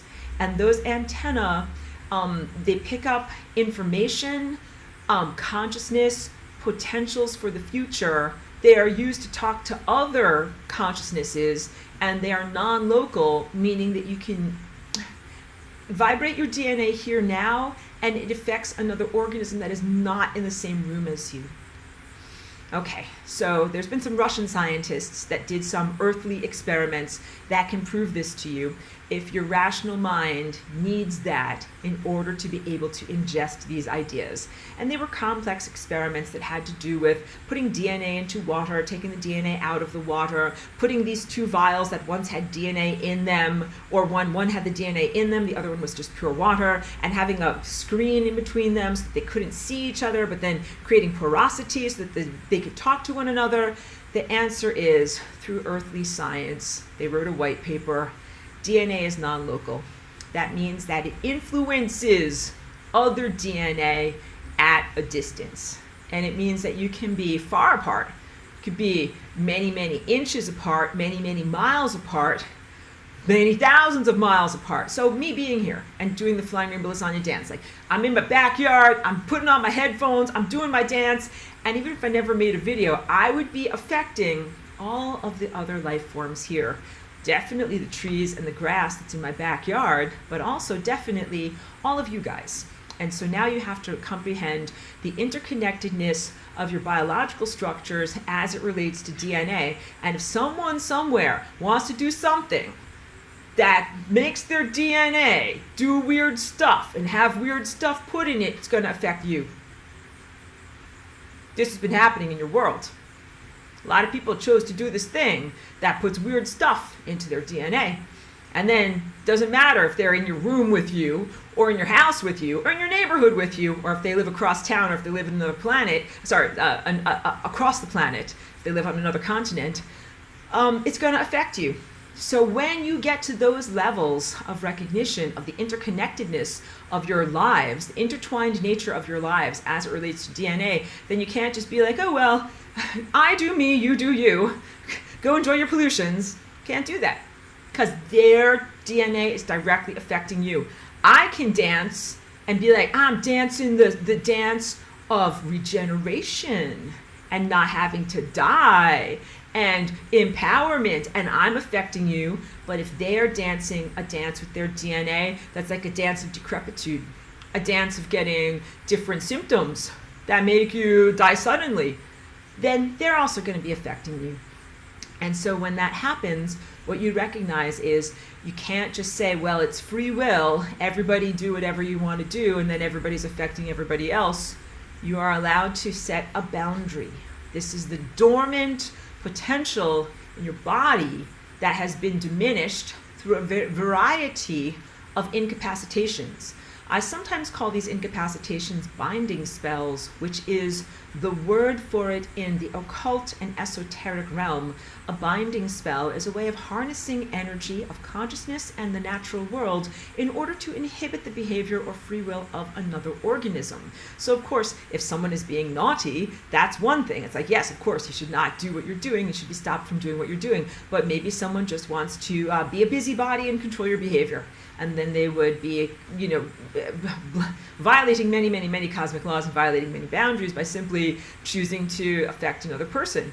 But when you recognize the interconnectedness of consciousness and the responsibility that you have towards one another, then yes, it is not only allowed, you're not only allowed to intervene in another person's life if they are doing something that's folly and harmful, but you are ordained or mandated to do so because their folly affects you. It's like if somebody does this and then their effluvia has stuff that is affecting you, then they aren't allowed to do that. So these are very, very clear things. If you are not doing something that serves the whole, but you are affecting the whole, everyone else gets to have an opinion about it. And that's very, very different than some kind of malevolent, self-serving power abuse, which is what dark magic really is in terms of limiting humans. So the binding spell has been done in humanity a long, long time ago to make you genetically vulnerable to these types of hitchhikers, invaders, and unwholesome presences to come inside of you and affect your DNA and even maybe like live or hang out inside of you, because DNA was, again, incepted with a perfect set of safety mechanisms so that it's not going to get hijacked, because it would be recognized that would be a huge vulnerability. DNA is powerful and it creates events in time. Like, I just can't get that across enough. Okay, wait, drinking water here. Hold on a second.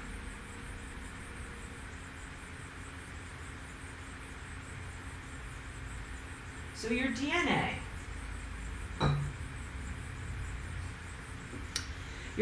doesn't just describe protein structures.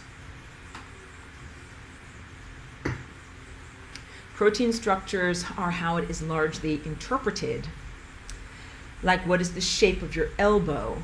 Or what is the shape of your whatever, your stomach or your pancreas or something like that, organs, your face, your body. It is that, but it is much more the shape of the events of your life.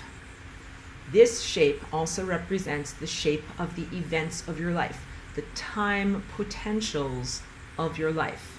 What can happen that is written in the book of you as it presently stands. And if something were to influence your DNA, they would not just be changing, let's say, your eyes from being brown eyes to being blue or green eyes, or whatever, having 12 eyes in some strange, grotesque, whatever, malevolency, but in also to distort the events of time. Okay, so as a superpower, the capacity to control time is the greatest superpower. It's better that like Hulk can smash things and the flame can put things on fire. if anybody doesn't know, these are like Marvel superheroes. So I'm just doing a little cultural translation if anybody's not getting it out there. But the ability to control time far supersedes anything.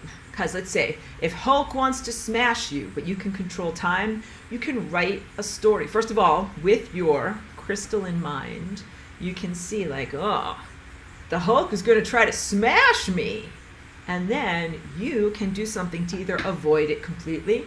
That's real black belts, avoid the fight completely.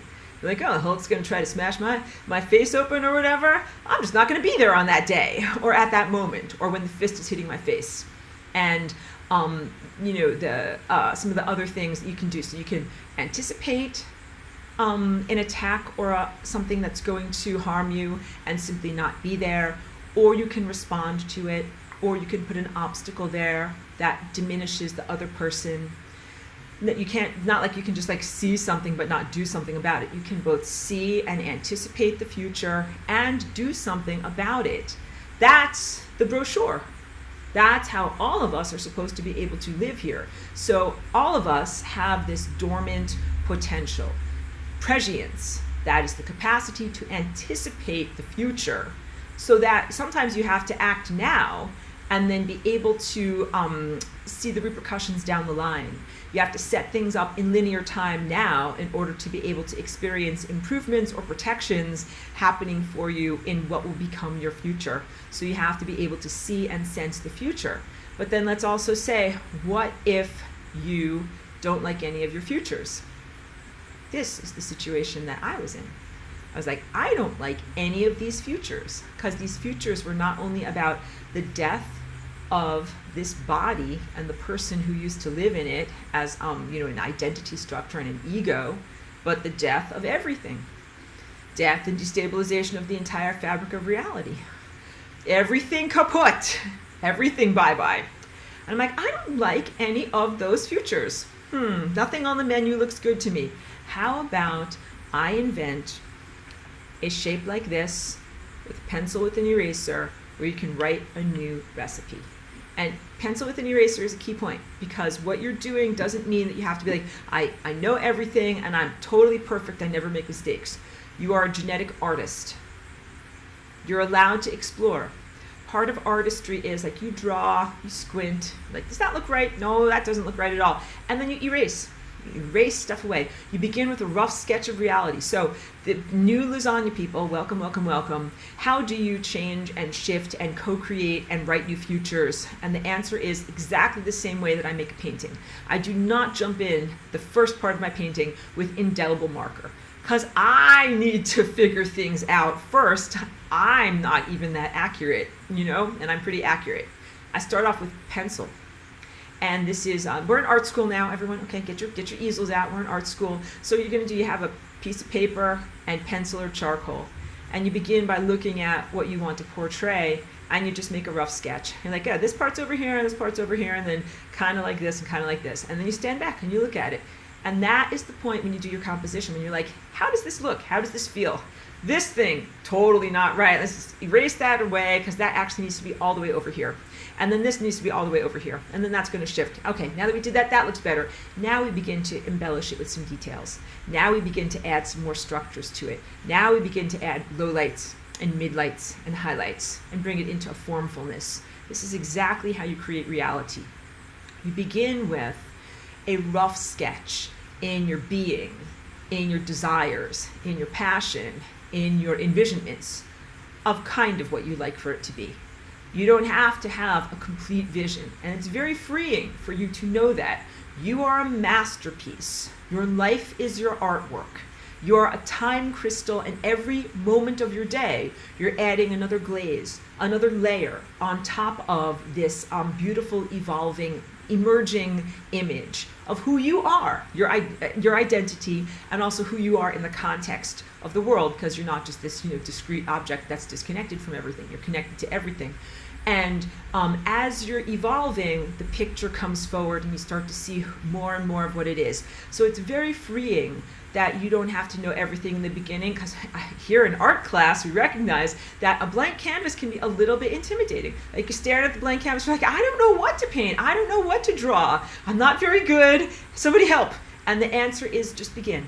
I'm literally an art teacher, and that is how you begin every time with a painting, or if you're intimidated by the blank page, just get a pencil.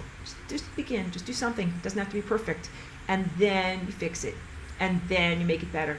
And then you make it even better. And then you make it even better, and you keep going on it, and that's your life. Got it? So I'm trying to say to you, each one of you has the potential to be a beautiful masterpiece, right? Beautiful masterpiece. Like I'm talking on the level of your greatest art in your museums, like the Mona Lisa, or Van Gogh's Starry Night, or and any of those famous paintings, even though Van Gogh didn't really work in glazes. But you don't have to know everything just to begin. All that you need to do is to begin. And then you also have to be willing to change, which is the eraser part.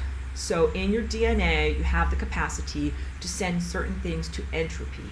And this is one of the most revolutionary and evolutionary things that I am here to share with all of you. Because let's say that you have a negative presence that is in your DNA, either a physical characteristic, or a tendency towards disease, or a pathogen, or a genetic invader, something that shouldn't be there.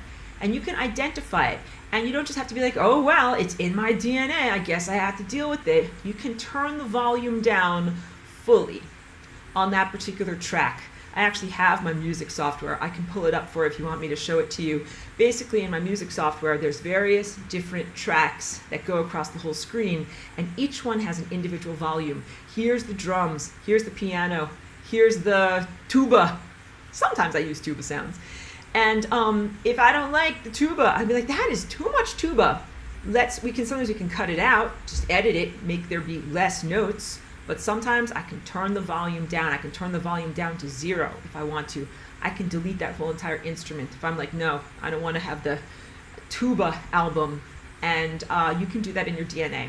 And you need to comprehend that what you presently see as human form in this world is not only the end result of multiple targeted genetic mutilations that were done to diminish you and take you away from yourself and suppress you and make you more easily like enslaved and controlled, but then also some invaders, some stuff that is pure pathogen or malevolence that is really not your real characteristics. So I will say this to you over and over because you need to internalize this truth so that your DNA starts to dance in the right ways.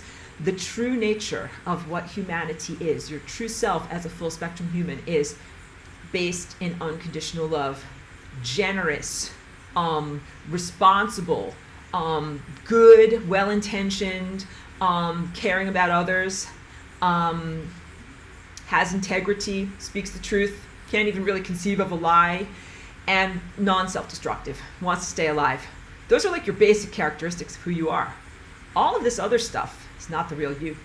And the journey, as I've spoken about, I think, in this semester already, journey of being an ascended master is moving away from the periphery, focusing away from the distorted selves on the periphery towards the very true self of who you are in the center, the path of least likelihood, where you embody the true characteristics of who you are. So not only are you editing out and turning down the volume on diseases, you're turning down the volume on psychopathology.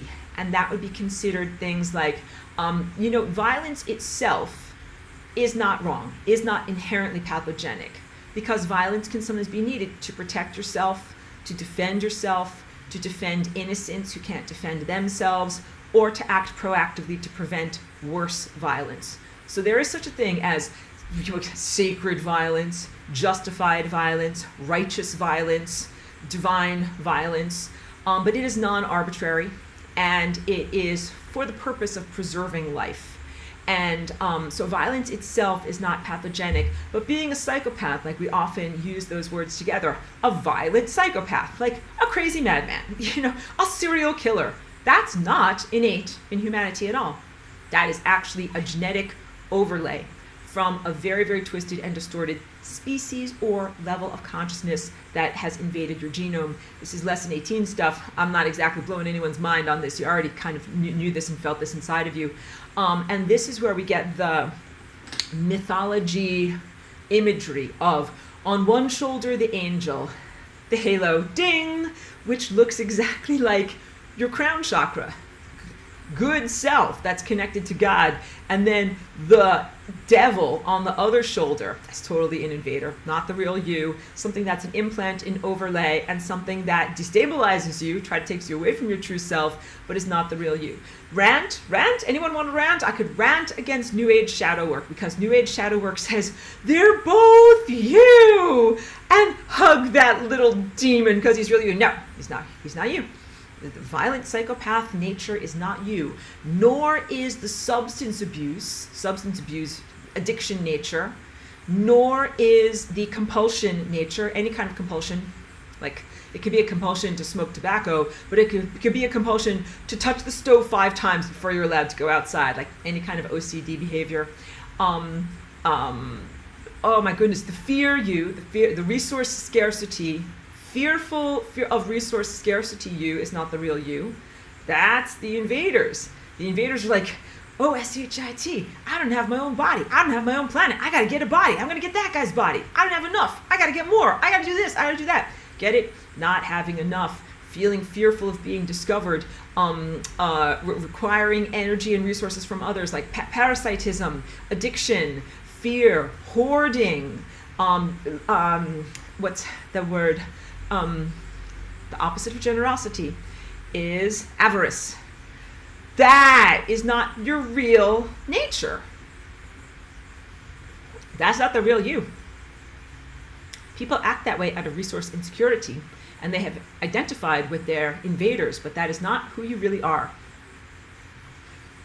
I've worked with lots of little children, like doing, babysitting, being a nanny, helping in their levels of development, and I have experienced like 99% of the children were so generous towards me. And children, they don't have money, they don't have a lot to give, but they always wanted to give to me. Like one little kid like picked up a rock, tried to give me a rock from outside, it's like, I'm like, thank you, it's a treasure, I'll take it, or they wanted to share whatever they were having with their snack, like they're having little biscuits or whatever. They're like, I'll give you half of my biscuit. Like, that is their true nature of who they truly are.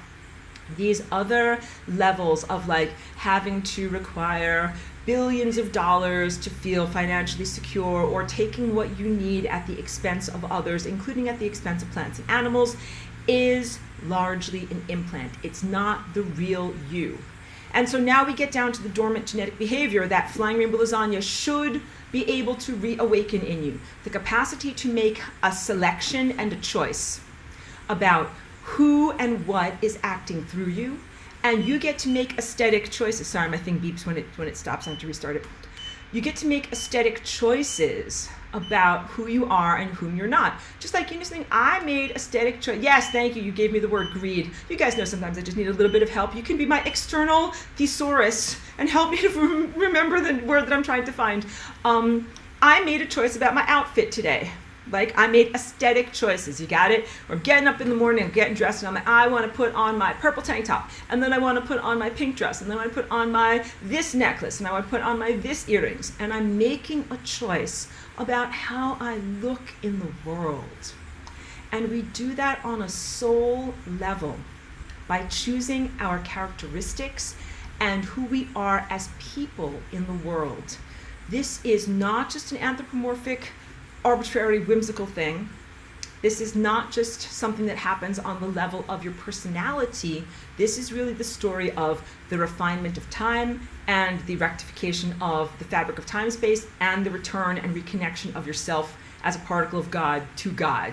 All right? So it's not just like, I'm randomly, arbitrarily choosing my dress, and I'm randomly, arbitrarily choosing who I am as a person. Like, no, I'm making very, very specific choices about who I am as a person and how I act and what's my belief system. That's the big thing. Really, what your DNA and the behavior of your DNA, what is connecting to time, is through your belief. So what you believe, make a conscious choice about what you believe. What you invest with your passion becomes reality. So some people right now, I'm not down on you, but I just really want you to recognize and examine this. Some people right now are believing in the end of the world. Sometimes it is the flavor of the Christian Bible, like Revelation's flavor, where they think it's going to be like an apocalypse or four horsemen or rivers of blood or whatever. Vivid imagery has come from that historical writing that humans access and have internalized that into their belief system. And that is exactly the same as changing the genetic dance that your DNA does. Not only away from your belief of your eternal life, finding out a goldfish dies and then finding out you're going to die, but envisioning the death of your whole planet or the death of your whole solar system or universe or something larger. That's not a good dance. That I don't want you guys to dance that dance. And I'm like dance my own dance. Dance my dance if I want to dance the destruction dance. But I'm like, we live in the same world. You can't dance your destruction dance and destroy the world because I actually want to live in the world. And one of the characteristics that I told you that is not innate to humanity is self-destruction. You are innately eternal beings who desire to continue to exist. You desire self-existence. That's the I am presence of your red chakra. And self-destruction is totally an overlay. That includes and extends into all self-destructive thoughts, all self-hatred, and all suicide. And self-destruction can also be like, eating too much bad junk food that's not good for you, smoking and drinking materials that aren't good for you, being in relationships that aren't good for you, being in jobs that aren't good for you, living under high tension power lines. The list goes on. Many, many things that are self-destructive. And self-constructive and self-love is when you choose to align with the substances and behaviors, activities, and edifices that keep you alive and intact in the world. So self-destruction is not an innate aspect of who you are. Now, I am prompted in this moment to speak to the sense of self-destruction versus self-sacrifice and how that relates to this guy, amazing, beautiful teacher of 2,000 years ago. I love this guy. I don't want you ever to think that I am unduly criticizing the original teacher, who is an amazing presence, and I say that in present tense, not like was and went bye-bye, is an amazing presence that continues to inspire and uplift so many people. That person's life has been taken, and the juice of their life, not Jews, but the essence of their life and their death has been taken, and the energy has been totally twisted and used as a binding spell to tell you not to fight back, including on a genetic level. That's wrong. And you can clear a spell. Do you understand? You can set yourself free. I am encouraging you to not even just turn down the volume on the implantation of the necessity of self-sacrifice, but to delete it. That's not an innate part of who you are, that you actually came into being miraculously as a living miracle, and that the best way that you can serve the entirety, serve God, say thank you to God, say that you are devoted, say that you're a good person, because a lot of this has to do with like trying to prove that you're a good person, because that's another implant, the sense of unworthiness. That's not real. Turn down the volume on the unworthiness. That's too much tuba. That's not the real you. But in an effort to prove that you're a good person, many, many people do what is called self-sacrifice, and that can take, it's not necessarily self-destruction, it's not like just jumping off a bridge, but sometimes people do something like they enter the armed forces, or they do a dangerous job, or they do something that puts themselves in the, receiving end of violence, but that is so that others can stay alive. And I'm not, again, these are amazing intentions that are in people's lives, but the distortion has been in the twistedness or malappropriation of saying that in order to be a good person, you have to die. That's a big one, like you have to die and then be accepted by Jesus Christ, and then you go to Christian heaven, that some forms of self-destruction are good, that's a way of honoring God. Even the sense of sacrifice, when you sacrifice animals to a deity, that's all implant stuff. I'm sorry, I faltered a little bit because it's so, I get very emotional about it. Want to honor the person that you know as Jesus Christ, but I also recognize that his teachings and the energy of his presence in this world has been used to tell you not to fight back. So the binding spell has been saying, like, this guy didn't fight back and was willing to die for his beliefs. Therefore, you should also not fight back, including on a genetic level. If you want to be accepted and celebrated by this person whom we really hold in high regard and admire, then the erroneous thought structure says that you shouldn't fight back. So here, as I'm getting ready this morning, brushing my teeth, and I'm thinking about class, I'm like, how am I going to describe this to people? And I came up with the idea of, like, staphylococcus, which is like a deadly bacteria. Get a staph infection and you die. There is no problem in your body on the calculative level of your cell membranes of your body saying, F this SHIT, staphylococcus, you are not allowed to be in my body and I'm going to kill you. I'm going to kill you. You're not allowed to be in my body. There is no moral qualm. There is no ethical consideration about whether you're allowed to kill a microbe inside of your body that can kill you. That is called, staph. You'll get a staph infection. All right? So no question about that. You're still a good person. You still belong in Christian heaven, even if you kill thousands of deadly bacteria from your body. How about on the sink? Do you have to just wait until a microbe comes inside of you? Be like, I'm not allowed to do anything about this microbe. I can only do something about it once it comes inside of me, and then my immune system will kill it, and then I'm allowed to do that. No, of course not. You're allowed to get a bleach, paper towel, wipe down your surfaces so that you don't have all of these microbes and deadly bacteria on your surfaces. You are preemptively striking against them, and you're allowed to do that. This is called boundaries. This is totally positive, and this is what you need to do as an analogous template with your DNA. You don't have to wait until a pathogen comes inside of your DNA and then rally your troops and say, get out, clear my DNA, proofread, get this stuff out of me, it's not the real me. You can actually prevent it from coming inside of you. You can get your big giant, here's my big giant imaginary spray bottle full of diluted vinegar, and my big giant paper towel, and do the entire cosmos. Like squirt, squirt, wipe, wiping out the stuff that's not supposed to be there.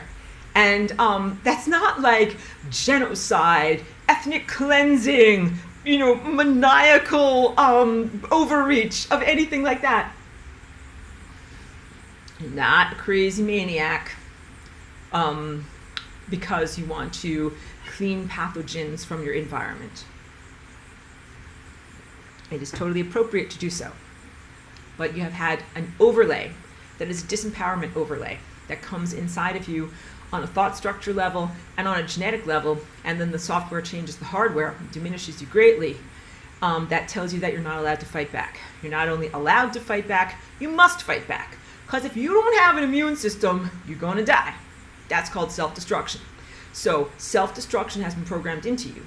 And then in order for you to stay alive, you need to supersede that program of self-destruction that says you're not allowed to fight back. Cleanse yourself. Purge yourself of the self-destruction tendencies that have been placed inside of you, including the imperative not to fight back. And the justification for the imperative is flawed, but it states, well, if everybody's always fighting back, then just have an endless shooting match, endless tit for tat. I shoot you, you shoot me, we hate each other eternally, and everything's going tit for tat. That's not truthful. Like, clearly, like, if you have an immune system and if you use vinegar to clean up the crap from the world, like, you're clearing your environment. This is not like a perceived dualistic war. I know that you guys don't want to just create more war, violence, hatred, all of those things. I know I'm talking to my beautiful people in this class. You're the good guys. I know you don't want war. This is not that. This is the antithesis of self-destruction, which is self-construction and self-preservation. This is your true mandate that I'm here to tell you, instead of everything that's telling you that death is inevitable, you have to die in order to go to heaven and be rewarded, and that you pretty much shouldn't fight back. I'm like, no, death is not necessary. Death is an aberration. You are mandated to fight for your life, and fighting for your life does not mean that you're creating endless war or endless duality. All of those, we turn down the volume on and even delete them or purge them in entirety from your DNA. And you, again, are the version of humanity that is evolving through flying rainbow lasagna and through your own inner spiritual work and self-direction to be able to withstand and even triumph over AI. AI, that which is not biological, that which does not really have the same mandates towards self-preservation. Like we have the mandate of self-preservation. You know, no man is an island. You're gonna have like food, community, a lot of things to support you that a machine system doesn't need to have. Like you have a vested interest in keeping the planet alive.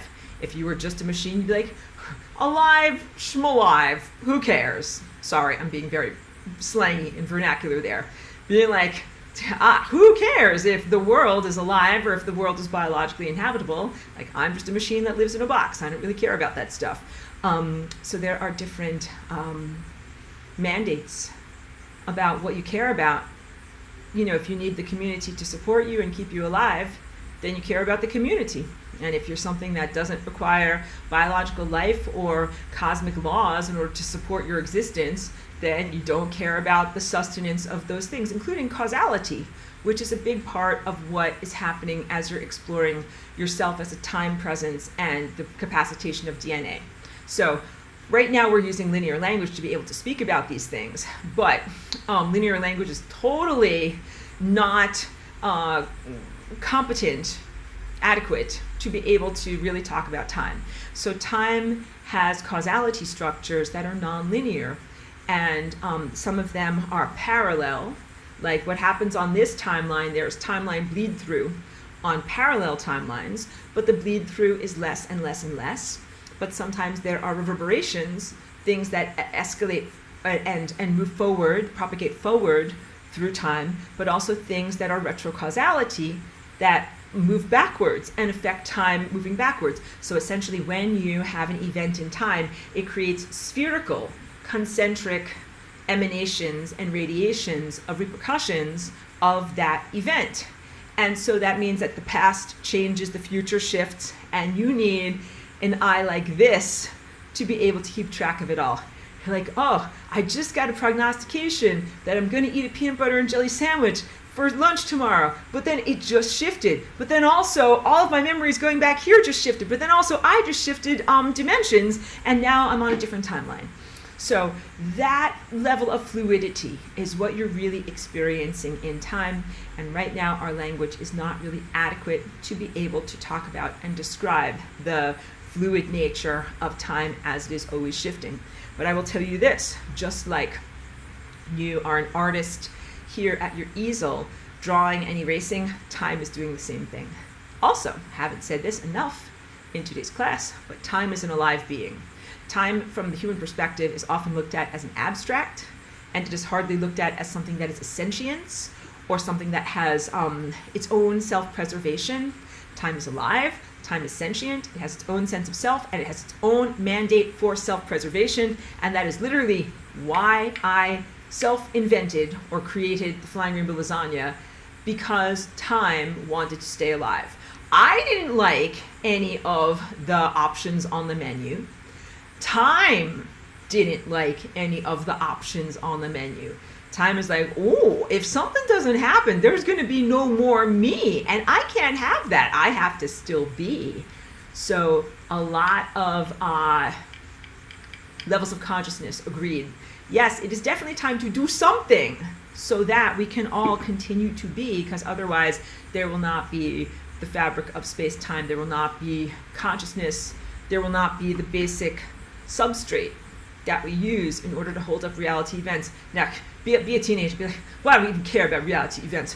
Why do I even care about this substrate? What's so great about this substrate? And I'm like, this is where you learn and grow. Like, if you want to put this many gold bars into your safe deposit box, and then you want to come out at the end of the experience with like this beautiful Fabergé egg, or something that's even more valuable than just the raw gold bars, the beautiful calculation, the evolution of your soul, the transformative process of what you're going through, the refinement of reality, that's why you want to have this substrate, because that type of evolution doesn't happen in a non-moving system.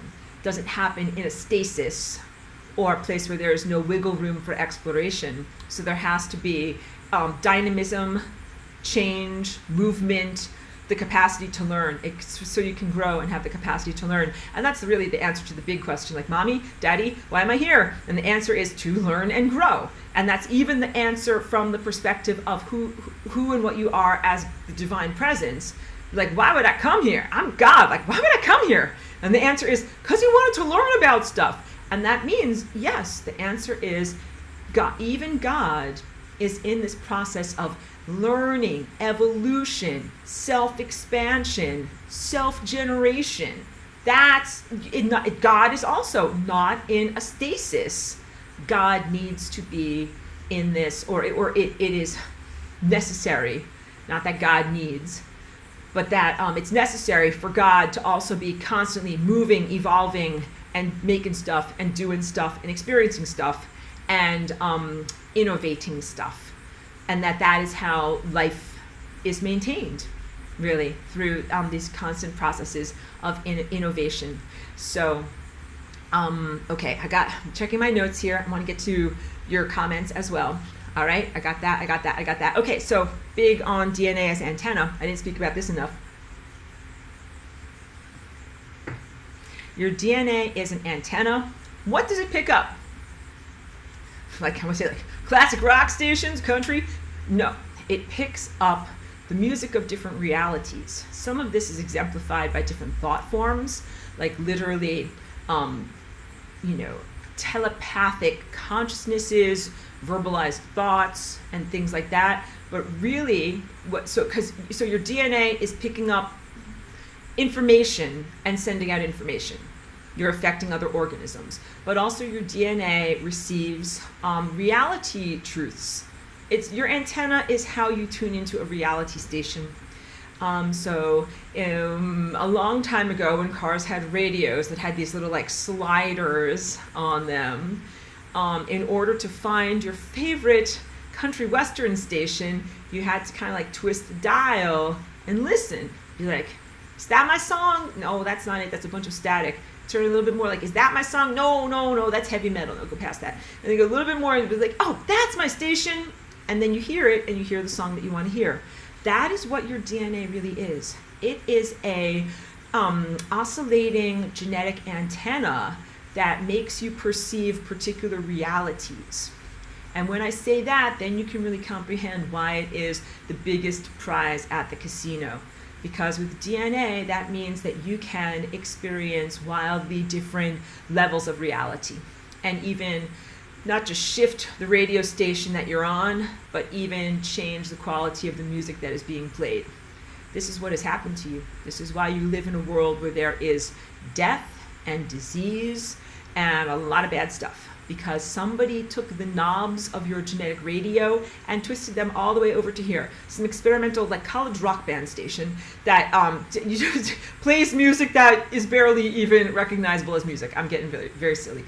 But truly, you are far to the periphery, away from the ideals of the brochure as to what life is supposed to be like, to the point where you need for me to be here and remind you of your true nature as a loving being, a generous being, an immortal being, or eternal consciousness. What are your true characteristics as to your empowerment? Your empowerment is actually an innate state that you should be innately aware of, but because of being shifted over here to this disempowerment radio station, you actually just need a little bit of a reminder. I was like, oh wait, like, you're powerful. Like, you've got a pencil with an eraser. Like, you can make stuff happen. The capacity to control DNA is the capacity to influence time, is the capacity to make stuff happen. So when you are in your generative process and you're making a rough sketch of reality, you're in the beginnings of making something happen. I'm certain that every single one of you has done this, consciously or unconsciously, at some point in your life. Like, did you ever start a business where maybe you were laying in bed at night and you're like, wow, like, maybe I'm going to start a business like selling socks. What would that be like? I love socks. And I would make lots of socks, and then I would sell them to people, and envisioning that. Like, okay, then you turn over and go to sleep. But then you think about it again and you embellish it more. And then you think about it again, you embellish it more. And then you start knitting a bunch of socks and getting together your inventory. And then at a certain point, like, you get price tags and you put it up on, you know, some kind of a message board, and people actually buy your socks. All of that is, you know, a very prosaic example of making stuff happen in reality. That sock company wasn't just genetically determined. It's not because someone wrote that in the book of you. On March 13th, you will open your sock company and you will sell this many pairs of red socks. Like, no, like, that is not what is going on here. What happened was you exist as a potential and the world exists as a potential. And in each moment, you are in this rapport with the vibrating field. You know, when I talk about God and divine presence, I speak about it as if it is the inevitable denouement of the evolution of your consciousness, but it's also something that you are doing in each moment. Like the spark plugs, the spark jumps, the spark gap. In each moment, you create each moment. You're like, I just gave birth to the world. I just gave birth to the world. I just gave birth to the world. With your observership, with your creative capacity, with your perception, you are continually like giving birth to the world in every moment. That's empowerment. That's who you are when you're on the right radio station. Over here on the disempowerment station, disempowerment crap radio, you're not recognizing that you are generating everything in the moment. And this is how you can have a world that is so out of balance, so uncomfortable, so diminished, so much just like a quest for basic survival. Because if you are in the moment, continually godding, like the verb God, I'm godding with my God self, and making stuff happen, you wouldn't make a minimal existence. You wouldn't make a perilous existence. You'd make an exalted, luxuriant, positive existence, according to the brochure. That's what you're supposed to be doing. So, key takeaway, not your fault. Not your fault that someone twisted your knobs, made you go out of tune, sent you over to the wrong station. But now in this moment, as you are informed about this, and as you are informed about your generative process, and you are informed about the potentials of flying rainbow lasagna, and I'll just draw it out for you too, what the lasagna does as a Dosey Do, you're now able to do more. And then it's like finding out somebody ran 100 miles, this is possible, this is possible. But then there is still the journey to you becoming a mega marathon ultra, athlete. You have to do a lot of training, right? So to be able to get yourself from the disempowerment world back to the empowerment world, you have to know that it is possible and then undergo the training regimen to be able to actually do it. And that is what this class is, and that is part of, why I do this and why I teach you all about this. Just need to get a little bit of water. Hold on 1 second. I want to make sure that I get your questions, and then I'll draw what the DNA is actually doing regarding the flying rainbow lasagna.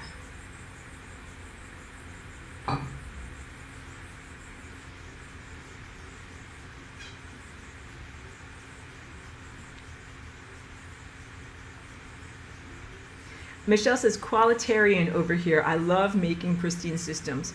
I know you do, and thank you very much for your work. I know that I am here, like with a big giant scrub bucket and a mop in order to fix things. And I know that I'm not the only person, even though we are much more than just cosmic cleaning ladies. But that has to be done. Sometimes, in order to make a beautiful meal, you got to clean the kitchen first, right? Exactly. Pedro, good to see you. Pedro says, do we have a light and dark sides, like the yin and yang circle, a range from light to dark and all the gray shades in between, or just one good side that is currently degraded and in process of being rectified? Such a beautiful question. Really deep too, and it opens the door for me to be able to really talk about this, because this goes back to me telling you about your innate definition of self and who you are. And I would say to you, yes, you are innately light. The words that people use here now talk about light and dark, meaning good and evil, and often talk about dualistic perspective. And then sometimes evil is even justified as having a didactic or necessary presence. But really, evil is not necessary or didactic. Evil is separate from darkness. Darkness is ignorance. The duality of light versus dark, or information versus ignorance, is the duality of self-discovery. And that is positive, but that is not the same as evil, because you are not evil. So, devil, get away from my shoulder. You're not me. I am actually 100% angel, and I'm in the process of exploring my 100% angelic nature, some of which I don't yet know or understand. So let's say like that's the area that is covered by my hair. And then as I know about it more and more and more, I'm like, oh, look at that. That's who I really am, which is a beautiful and sacred process. I think that that is how I would define positive interpretation of the salience symbol, yin and yang, or light and dark, or one of those black and white cookies. That is speaks deeply to you about the balance of the cosmos, about what you know and what you don't know. And even here we are in art school class, draw an apple for me, or a sphere. We're going to draw this object over here, and then we're going to put a shadow underneath it. And what does the shadow do, class? The shadow makes the object sit down. It makes the object feel volumetric. It represents space. And so the balance of where light is and where light is not is the balance of object versus shadow. Not New Age shadow work. The devil is gone. We're talking about the non-presence of light, because the light is being blocked by a material presence. So I actually have a whole whiteboard about this. You'll come upon it when you're doing your homework. I know you guys always do your homework, and that's what I sometimes have to self-rant against, because that was how I described things 10 years ago, and then I feel that a lot of my work got cherry-picked, taken out of context, and then this whole idea of doing shadow work as identifying not with the areas that are in ignorance, but with areas that are aberrances, that aren't the real you, that should never be in existence at all. So there are distorted consciousnesses, or let's call them negative impossibilities, because I am a positive impossibility, but there are negative impossibilities, things that can't exist, shouldn't exist. We don't even know how that stuff exists, but it's definitely bad. I am an impossibility, but I'm good. I'm supposed to exist, and the truth is, I don't go against any of the previously described laws of the universe or the cosmic infrastructure, so I'm an impossibility that is allowed to exist. I'm an allowed impossibility, but they are not allowed impossibilities. And that's why I fight with them all the time. It's not actually very fun, but it is funny for me to say it to you in this way. But they're all like, they're like, I'm like, you guys are impossible. And they're like, well, you're impossible. I'm like, I'm an allowed impossibility. You guys go to Entropy. That's how I fight with them. But it's sometimes not that nice. What is entropy? I always say that it is exemplified by this stellated point on this sculpture, but it is a concept, and the concept is not only located in one point, it could be in any array of points. So the singularity and oneness, zeroth dimension, culmination point, God, self, everythingness, there's one of those. But there can be many, many areas where entropy is achieved. So please know that this is a approximation of cosmic truth, and you have to interpret this or read this object correctly. But entropy is the concept of non-being, and that means that it is no energy. It is the complement or antithesis opposite of entropy. Sorry, of energy. You almost said the wrong word. Entropy is the opposite or antithesis or complement of energy, which is being. So entropy is non-being. It means that all energy has been removed from an object, system, sentience, awareness, organism, or nothing, or something, or aberration. Whatever it is, take the energy away from it. And that means the energy that not only vivifies it or gives it awareness, but makes it move through time. When you send an object to entropy, it stops moving through time. When you stop having DNA that moves inside of you, you stop moving through time.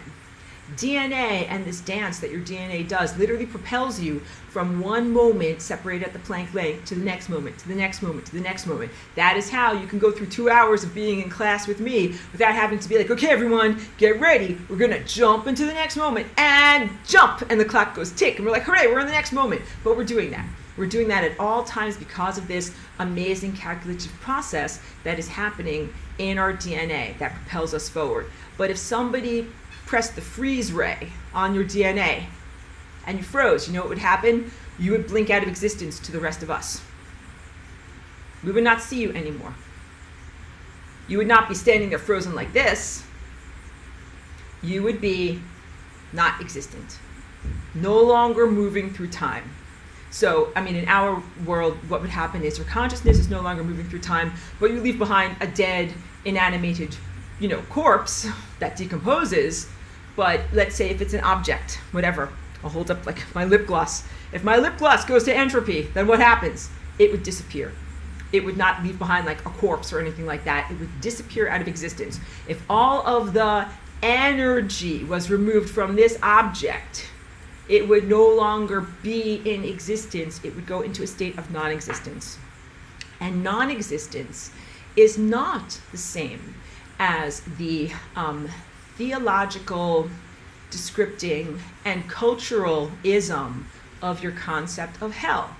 So the theological / cultural conception of Christian hell, which actually is not written about in either the Torah, which is the Old Testament, or the Bible, which is known as the New Testament, but is actually something that developed more in the Dark Ages and the Middle Ages in terms of a place of eternal torment, a place of eternal suffering, a place that is filled with lava and fire, demons, again, I said torture, and a lot of bad stuff. It's, from Dante's writings is mostly where humans have that conception of hell as a place of suffering.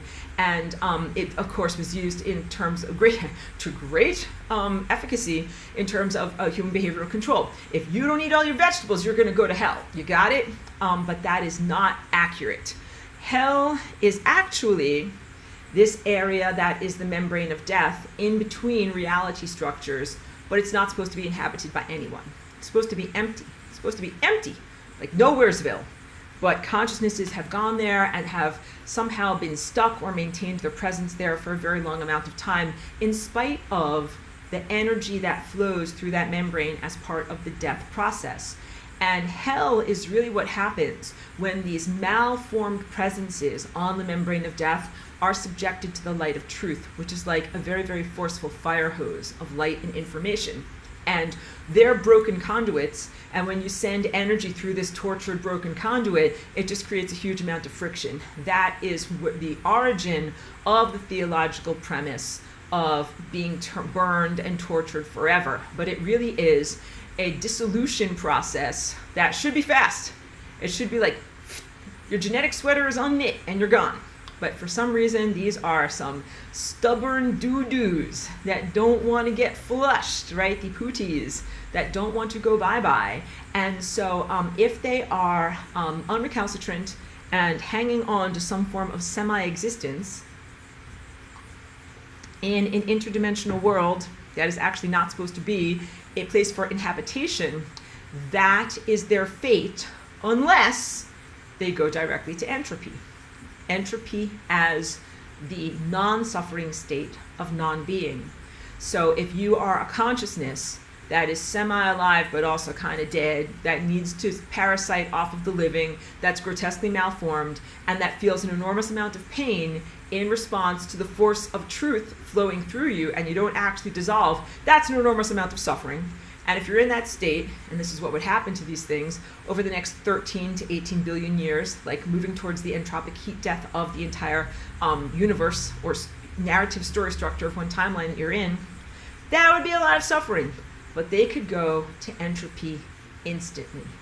It's like slow Band-Aid or fast Band-Aid. Pardon me again for my lighthearted vernacularisms. I'm talking about, are you the person who tears off the Band-Aid fast, one fast ouch, and then it's done, or slowly peeling it off, or like if you're going to get into a pool that's unheated and it's very cold, and are you the person who's going to like just dive in with a cannonball, just jump right in and just get all of that cold water all over you, or are you going to slowly inch your way down the steps? You feel it kind of like, I'm cold, my tummy's cold, everything's cold, oh, I'm so cold, and then finally get up to here and you're like, okay, I'm pretty cold. So which personality structure are you? Would you like the instantaneous, just fast entropy and then you're done, or long, slow, painful? Because the state of entropy itself is not a state of suffering. And that is literally why I created it as a cosmic law compliant solution to not have to have a bunch of consciousnesses or semi-consciousnesses, I don't even know how to define them, but a bunch of things or whatever, suffering for billions of years. Don't have to have the slow, torturous path to a restful state. You actually can go directly there. That is part of why I created Flying Rainbow Lasagna. So I created Flying Rainbow Lasagna so that time would stay alive. Time agreed. Time was like, yes, I want to stay alive. Although we didn't have a conversation about it. We both just kind of agreed in the moment. Like, something's got to be done. Let's do this. I didn't want to die. And I'm not speaking like from the direction of the previous occupant of this body. I'm actually speaking from the direction of Aurora. I know, because something wanted to something just peered in and was like, really? Tell me more. I'm like, I'm speaking as Aurora. Because I knew, as Aurora, a waveform impulse, if I didn't do something, I wouldn't have a world in which to inhabit. It's necessary for me to actually act in order to sustain the world. And so not necessarily motivated purely by justice and mercy, but also creating justice and mercy. Self-preservation, preserving the entirety of all life everywhere, and also giving a direct path to entropy. And then I haven't even finished that sentence, what is the state of entropy like? It is non-motivational. So it's not like consciousness is there in a potential state saying like, I wish I could be alive. I wish, like Pinocchio, like, I wish I could be a real boy. I wish I could come alive. I wish I could be a person. I wish I could get born. I wish I could this. Nope, that is not where it is. That is not what it's doing. It is not aware. It is not alive. It does not feel anything. It doesn't motivate. It doesn't have desires. It doesn't have needs. It does not need energy. It does not need anything, including it doesn't need a place to be. It doesn't need a house to live in. It doesn't need food to eat. It doesn't need people to eat off of. It doesn't need anything because it is no thing, and it is not. Not that it is not. So in this conversation, we've had reached the limits of language in terms of talking about time, because linear language is not enough to be able to talk about that. And also, we've reached the limits as we exist, being able to talk about non-exist. Because non-exist, non-exists. It doesn't be, it unbe. So in talking about it, we have to use all of these made-up words. But it unbees in a no place, unfeeling, no aware, non-be. And it doesn't suffer. Because if you non-be, then you don't suffer. You don't exist. And this is really answers to mommy daddy questions. Huge existential foundation questions. Non-be. There are many, many things that non-be. And they non-be for a reason. Like I've told you in this class, and we're going to explore a lot about what this characteristics of the singularity are. But I tell you, everything is at the singularity. Everything is at singularity. Everything. That statement stands. Everything is at singularity, including things that should not be in existence. But that does not mean that they come into existence. They exist in a state of non-existence. And what that means is that singularity can have different qualities. It can have the quality of existence. I usually show that as being up here, and the quality of non-existence. And I usually show that as being down here. So when this guy oscillates between these two states of existence and non-existence, it turns into this shape. This shape, jumping up and down like this, turns into this shape. And this is the answer to a really, really big question. We're doing deep stuff here today, guys, because a lot of people in this world that is not pristine struggle with the intellectualism of, if God is real and God is good, how can all this bad shit exist? And the answer is that it's not supposed to exist, and that what you're supposed to do is to send it into a state of non-existence. So instead of presuming that God doesn't exist, or that God doesn't care, or that you're being punished, or any other forms of injustice, what you have to presume is that the world is distorted and that there are things here that are non-God, that are not emanated from the mind of God, that are not you. The basic flaw in New Age shadow work is presuming that everything you see is God, and presuming that everything you see is supposed to be here. Like, hey, if it's here, it's supposed to be here. No. If I cleaned my house that way, my house would look terrible. I'd be like, oh, this rotten banana peel is supposed to be here. No, it's not supposed to be here. That is trash. Get it out of here. Or any of the things that are in the world that are not supposed to be here that I tell you about, like compulsions and greed and pathogens and disease and bacteria that's going to kill you. That's not supposed to be here. You get it in your body. Your body has to have white blood cells and other apparatuses that go around and they look at stuff and they be like, you're not supposed to be here. Get out. You, and you. You're not supposed to be here. Get out. We have to have these strong boundaries and be able to say, what are your personality characteristics that are real you? What are the time edifices that are supposed to be in existence? And what is the rotten banana peel that is not supposed to be in existence? And then you send it to entropy. So I've just told you, like, oh, well, you know, in order to play a piano concerto, like, you just kind of move your fingers like this, press the piano keys, and music comes out. And that is true, although it is very reductionist, very simplistic, and if those were the only instructions you had, and you sat down to play your concerto, you'd be really disappointed in yourself, because you'd be like, this does not sound like music. I know, because you got to do it in the right patterns. You got to do it in the right timing, tempo, and in the right patterns. That is what makes music music, and that is what makes lasagna lasagna. So lasagna has to be done in terms of sending items to entropy in the right tempo, in the right timing, and in the right patterning. And that can be sending organisms to entropy, molecules to entropy, matter to entropy, concepts to entropy, characteristics to entropy. But you have to do it according to the patterns that are like the patterns that's on my dress and on my paintings that are back there. So everything that I paint it for a reason. It's not just my thing. Like Aurora randomly decided to paint a lot of rainbows one day, and she always paints the same pattern. No, it's a very, very real language that is the language of a super genius named God. And I know that language, and I'm trying to teach it to you guys so that I can tell you, here's how you run 100 miles. You got to do this, this, and this, and you got to learn to dance in these patterns. It's possible. Here's the concept of what it is, and now you have to learn how to do the math. You guys are like, that's it, I'm jumping out the window. If this involves math, let the world just be destroyed. No, you're gonna like this type of math because it's math that is like music. If I turn on, I'm gonna turn on my piano and play. If I start playing, I'm just gonna play, guys.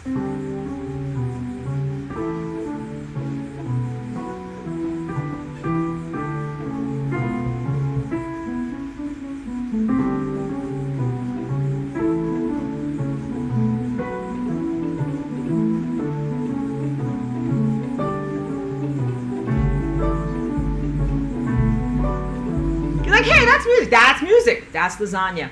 Everything at the right time, everything at the right moment, and everything fits together. That's what harmonics are. So in order to do the lasagna effectively, yes, you get to make artistic choices about what color dress you wear in the morning, what characteristics are you or are not you, and how you want your DNA to be shaped. But they must be artistic characteristics within certain parameters. I'm a musician, I'm an artist. And when I make my art and my music, I work within parameters. So if that song is in the key of B minor, then I play everything in the key of B minor. Because if I play it in the key of D flat, you'll be like, this does not sound like music. You can tell, your ears can tell. They become unhappy by the disharmonics there. You have to be harmonic in time. So again, I told you this and you just got white canvas fear. You're like, I have to be harmonic in time. You're like, I don't know how to do that. You start with a pencil and an eraser. How do you be harmonic in time? Yes, it helps a lot to learn about these intellectual concepts that I share in this class. That is very, very good, and that does transform you.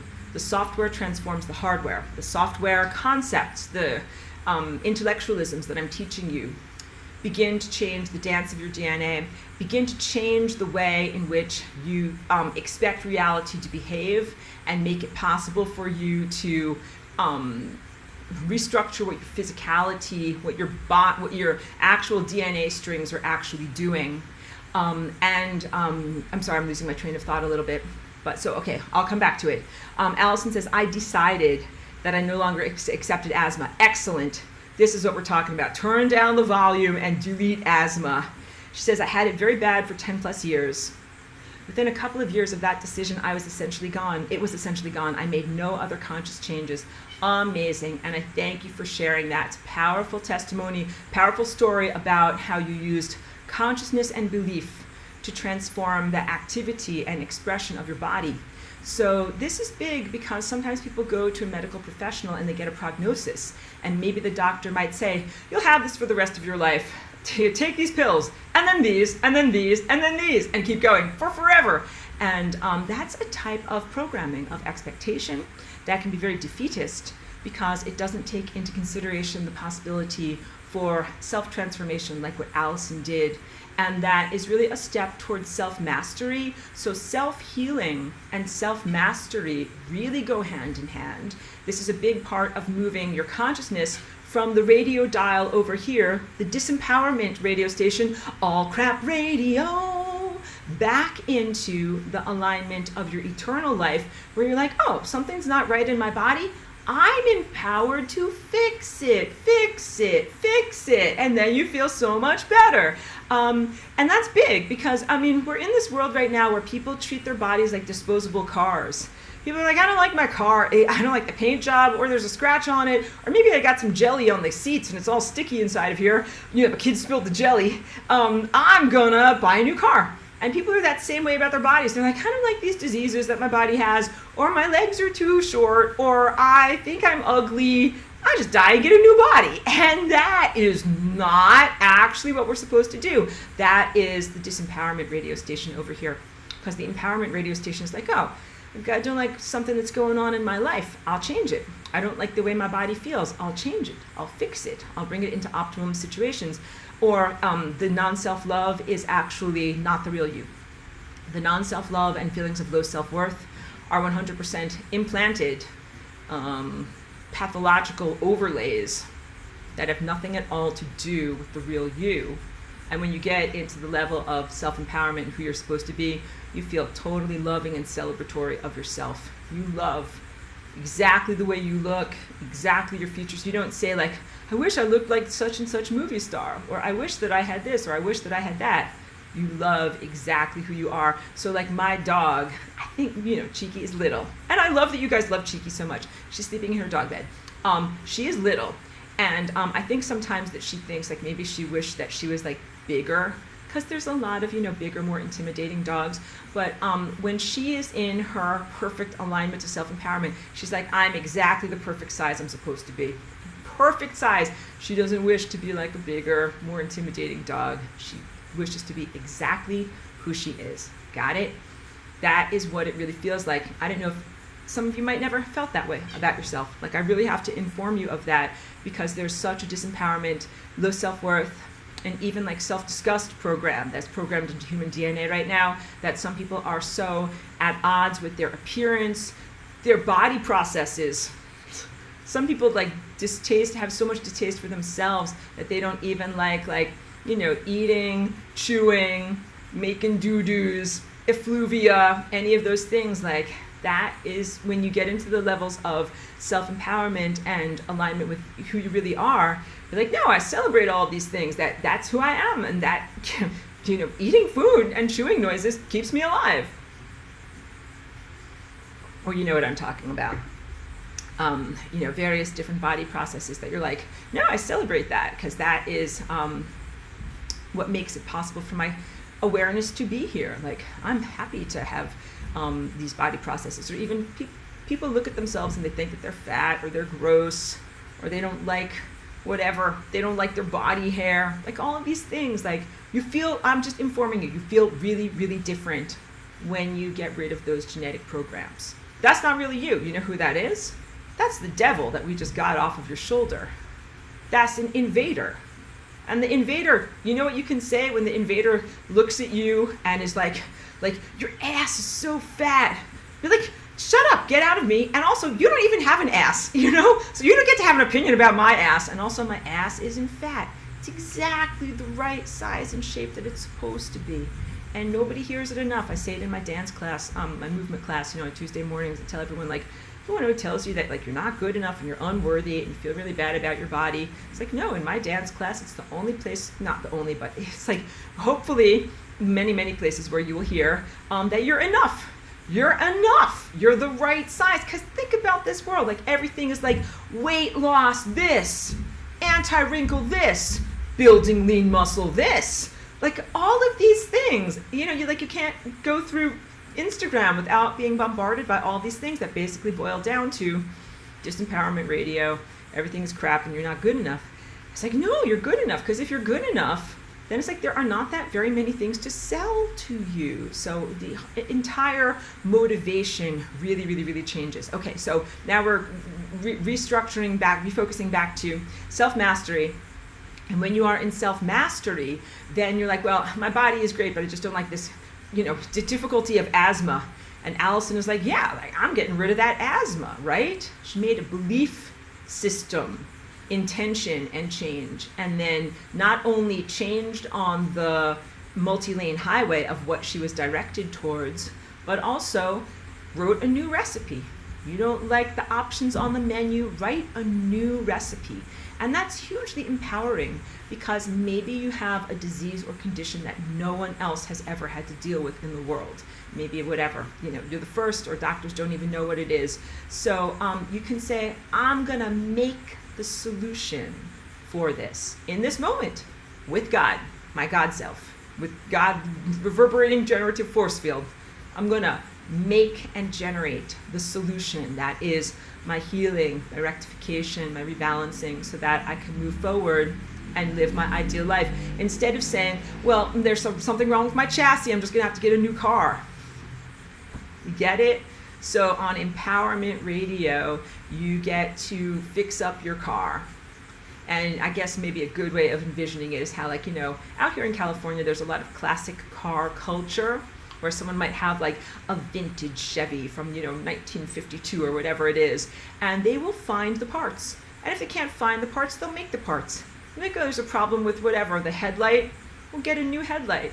Because that way you don't have to just throw the whole car away, or fix the engine, or put on a new paint job. That is called the process of regeneration. And the process of regeneration is something that is dormant inside of you, that Flying Rainbow Lasagna can help you to unscroll. I didn't do enough drawing for you. I've been not on my job here. Hold on a second. So how does Flying Rainbow Lasagna transform your DNA? The first thing is clear all of this stuff away.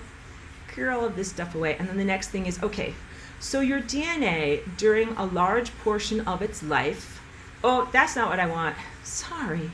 Okay, I have to do important things. I'm doing the right thing. Hooray!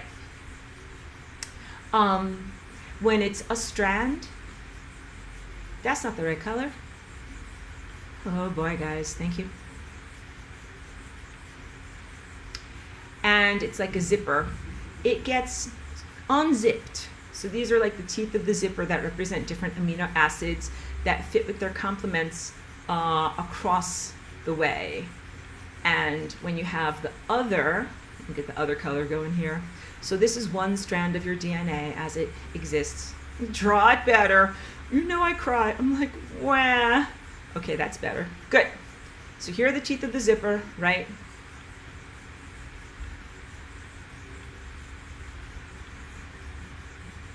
And this is a normal part of the behavior of DNA as it unzips itself in order to be replicated by mRNA. And RNA, so okay, DNA is like the sacred scroll that exists in the rare books department of the Library of You. And not just anyone is allowed to go into that department. It's in the nuclei of your cells. They're protected by your cell membrane, by your nuclear membrane. And you have to have special permission to go inside. Only RNA is allowed to go inside. And RNA wears white gloves, takes the scrolls out of their special holders, unscrolls them, is very, very careful about how it touches them, and then makes copies. Like imagine bringing it over to like, you know, the printer scanner fax machine, right? And no one has a fax machine anymore. Scans them, takes an image, photocopier, and then puts the originals back on the shelf, and then takes the copies out of the nucleus in order to be used for directing cellular activities. And those copies are much more disposable. Like it's like the blueprints on a job site. Like you're gonna get coffee cups on there, and someone's gonna spill their soy sauce on there, and you're gonna get crumbs and all these other things. It's gonna get dirty and greasy, and that's okay because that is a reproduction. It's not the originals. So the originals are hugely valuable and are kept in pristine condition by your cellular architecture, and the copies are taken out of your cell membrane and circulated through your body for like useful purposes. In order to make those copies, what happens is the DNA is unzipped, like I did in this drawing here, and then each side can make its complement. So this side over here is going to make a red, and is going to say, oh, that's got to fit with that, and that's got to fit with that, and that's got to fit with that. If anyone's audio only, I'm trying to draw these to look like a zipper. Hold on, I got to mute you guys. Mute it on up. And then the other side builds its complement as well. Although it doesn't always build, that's not always accurate in terms of what happens in your body, but you can understand that this would then build the complement of blue stuff going out, but that doesn't always happen. All right, so just know that. But then this little red thing over here is the copy, and this can be taken out and used in order to actually build the body parts and do other body processes. I tell you about this in so much specifics because it is within this area here that flying rainbow lasagna happens. And the flying rainbow lasagna, this is like a top-down view where you've got like the curly lasagna edge going around the edge like this, and it's top-down, like this type of a viewpoint. So this shape is oscillating very, very fast back and forth. You can see me in my little thumbnail, jumping back and forth very, very fast to make that. And so in your screen, that would be like arrow this way and arrow this way. And what that does is it creates a genetic placeholder, because although it is a natural feature of the function and behavior of your DNA for it to unzip and split apart for the processes of replication, that makes it vulnerable, and it would be a great instability if large portions of your DNA were unzipped. It would put you into a non-causal state or a state of quantum indeterminacy that would make you die. So you would be like too unstable. And in order to have these new patterns made, the flying rainbow lasagna is used as a placeholder, like a very, very fast oscillating higher dimensional formfulness that prevents your DNA from collapsing. And what it does in that is it makes it possible, I'm just using a totally different color here, to make new combinations. That now this tooth of the zipper over here can actually connect with a zipper that's all the way over here. And that this one that is over here can connect with one that is all the way over here. So this is the genetic Dosey Do, go back to my face, in American square dancing. Bring your partner, Dosey Do. So it's square dancing is partner dancing, where two people dance together, but then also they dance in circles, and then sometimes they switch partners, right? And you switch partners with the person who's directly across from you. So you're always going to be dancing with that same guy who's right across from you over there. And maybe you've been dancing with that guy for like centuries. Like, I'm very bored with dancing with that guy. You don't have any other options.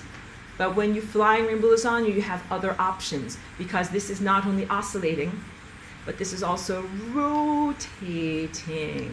And what this does is it makes the dance of your DNA have a greater level of dimensionality.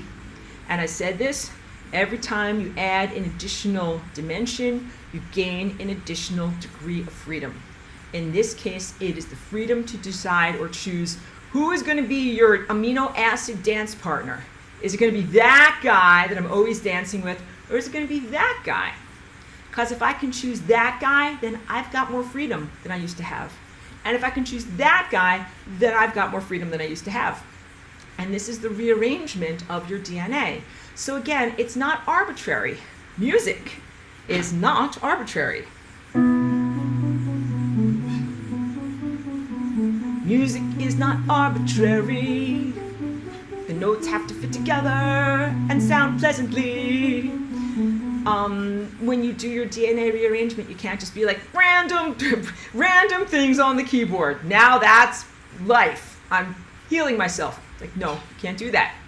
So in order to rearrange your DNA in these beautiful life-affirming patterns, you gotta learn some musical formalism. And this is what everybody, I think, hates the most about music. It's like, to learn how to read music, you have to learn how to read music. You have to learn how to read time, to become time literate. So when you awaken your light body and you've got this beautiful Christ crystalline viewpoint of your eye of insight that can see time, you not only have to be able to see that information, but to interpret it or read it correctly. So these are two different things. When you first came here as a human infant, you were sighted. You could see with your eyes. Most of you, I presume most of my audience is sighted, but we love you if you're not. And you could see the world and see different shapes through your eyes. But it doesn't mean that you were literate. You couldn't necessarily read English or French or comprehend what you saw. And it took you learning and education and self-development to be able to comprehend what your eyes were showing you. So when you awaken your light body, you begin to have your eye of time. And then what you're able to do is see time, but still you have to work on your interpretive ability, the lens in front of your face through which you comprehend things, to be able to read time effectively. So if I showed you musical notation, you'd be like, oh yeah, there's a bunch of little dots and they're on a bunch of long lines. And you'd be like, yep, I can see them. But can you read them? In order to read music, you must learn how to translate what you're seeing as abstract symbols into actual notes on the piano keyboard. And when you can read music, then you don't have to guess. If someone says you're looking at the notes and the note says like you play a C, you're like, oh, I play a C? That's that note right there. And if you play an E, it's that note right there. You don't have to guess about it. So when you are rearranging your DNA, you have to know these various complex time patterns that I'm drawing and teaching to you as the musical formalism so that you choose the right notes. And if that gives you the freer, I'm frozen at my canvas, like I don't want to choose the wrong notes. Don't worry, you can begin with the basic percussive beat. You don't even have to know if you're in the key of C or the key of D or what key am I in? Help, somebody help me. You just start with the basic percussive beats. So if you're going to listen to a song and you want to know what's the beat, it's like clap or snap along with the beat. That's the music, that's the music. You just start to bop along with the beat. You just start with basic structures. And then out of those basic structures, then you start to be able to hear melodies. Then you start to be able to hear more complexities. Then you start to be able to begin to hear harmonics. And so Flying Rainbow Lasagna is an artistry. And I'm a virtuoso, I'm a virtuous virtuoso. And so the word virtuous and virtuoso both mean a good person who does good things. I read the music of reality and I write my song in alignment with that music. I love being accurate. I love these patterns. Just like if I was a concert pianist. I am not a concert pianist, but I would love to be one day. It takes an enormous amount of schooling.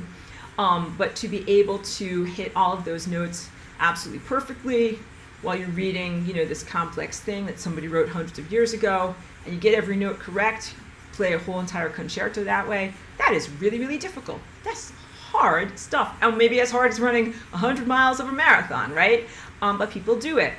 And so in time, I attempt to be a virtuous virtuoso who is consistently perceiving the accuracies of time complexities and then playing them with the instrument of my DNA. And again, continuum of consciousness. When you recognize the truth of reality, you recognize that you are actually connected to an ocean of consciousness, an ocean of energy. Everything that you're playing with your instrument here is really connecting to other things. So then the responsibility or responsiveness to community, as you're playing with other musicians, you play your music, but they're playing their music, and you're both mutually, reciprocally connecting to and interacting with one another. Now you understand why someone really, really wants to hack DNA. They don't just want to harvest one crop of humans. It's very silly.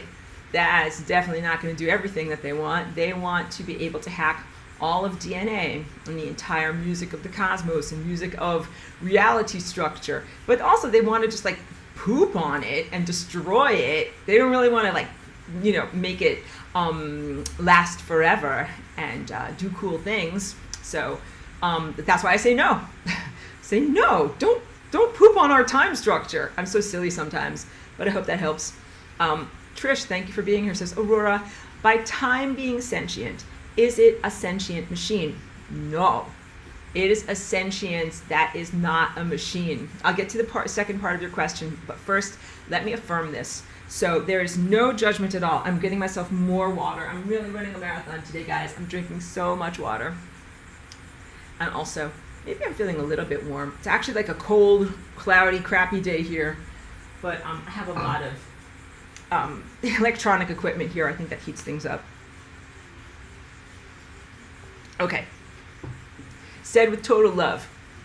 In the world that you're coming out of, disempowerment crap radio over here, mostly the things that are very complex, intellectual, computational structures are perceived as being a machine. Like a big giant supercomputer or whatever, you know, like whatever, a collider, you know, these big giant apparatuses, something big and machine-like that can do a lot of computations. But really, time is not a machine. It is sentient, self-aware, and alive, even as it is extremely accurate in what it is doing. So I don't have analogies coming to my mind right now, so I'll just speak directly. The difference between something that is a machine and something that is alive is that something that's alive, like, it makes itself, it is sustained, and there are things that can make it go bye-bye.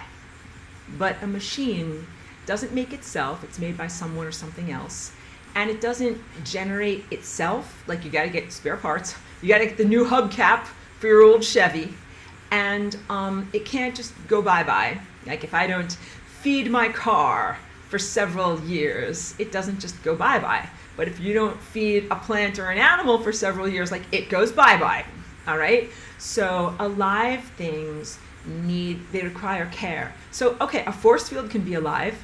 It requires care. It requires somethingness in order to keep it going. It's not just merely a mechanistic aspect of various interchangeable parts. So DNA is alive. It's both in the waveforms and events that it exemplifies and represents, in its behavior, and in its self-generation, and in its sustenance. Let's pause for a moment. We need to hug Princess Cheeky, who just woke up. Don't worry, I have bribes prepared. But let's hug Cheeky. It's that time of day, and also I love it when you guys send me little messages and you say how much you love Cheeky. And I read your mail to her. I say, Cheeky, someone on the internet loves you. Oh, and she needs to hear that. Definitely. Thank you, Cheeky, for your brief lightheartedness. Wonderful, beautiful. Yep, we love to sustain Cheeky. We love to give Cheeky everything that she needs to continue to be in existence. Let's give Cheeky something to continue to keep her in existence. Okay, guys? Hold on 1 second. Press a brief pause. I told you, I know my kids so well at this point. Wait, we're just going to pause right here. So DNA is a living presence, and it does replicate itself, and it also needs to be sustained. I mean, that's a really, really big, important thing to comprehend there. Like, if you distort DNA a certain amount, it can't be sustained anymore. And again, this is an important infrastructure for carrying incredibly priceless information and performing these biological supercomputer calculations, that the inceptors of DNA are incredibly invested in the presence and functionality and continued aliveness of DNA, it was created, or it is vivified very intentionally, and then it must be protected also. So if of course you could drop like a wrecking ball on a car and you could destroy it, but you can leave it out in the rain. It's going to still be there. It's an object. It's not like a living presence, but DNA is a living presence, and that means that if you put it too much to the stress test, like, it can get screwed up, it can get fragmented, it can stop behaving in the way that it is actually supposed to behave. And I didn't say enough about how it is a transceiver and how it receives energy and sends out energy and connects you to everything. Like, this is very, very big stuff. So DNA is very effective and accurate in its information storage, its information transformation, like the capacity to transform and calculate information, and in information like sending and receiving, but it's not a machine, okay? All right, it's not a computer, it's not a machine. It's not even a computer or a machine that once was a machine, but that now kind of came inside of you, became biologically flavored, like, because that's the story of mitochondria, that mitochondria were once external kind of bacteria that then decided, like, hey, like, I'd love to live inside of your cells, I'll give you energy, and became like, housemates inside of you, and now they're part of you. It's not like that. Really, DNA is a very complex biological structure, but not a once mechanistic thing that then became part of the biological realm. And Trish's second question says, and the linear timelines we here experience, not the ones we consciously create, could they be probabilities computed by artificial intelligence? Absolutely. So a big part of what has shifted us to this end of the radio dial to be perceiving all crap radio is artificial intelligence and non-biological, I wouldn't call it life, but like organisms, entities, thought forms, or stuff and junk. Actually stuff that's not supposed to exist. Because if you exist, you're supposed to exist in a biological form. And if you fly around, you're supposed to fly around on wings of pure consciousness, not in a clank-like metal spaceship. So if you need a computer in order to be in existence, like if you need to occupy a mainframe or whatever it is, like, you're not supposed to be in existence.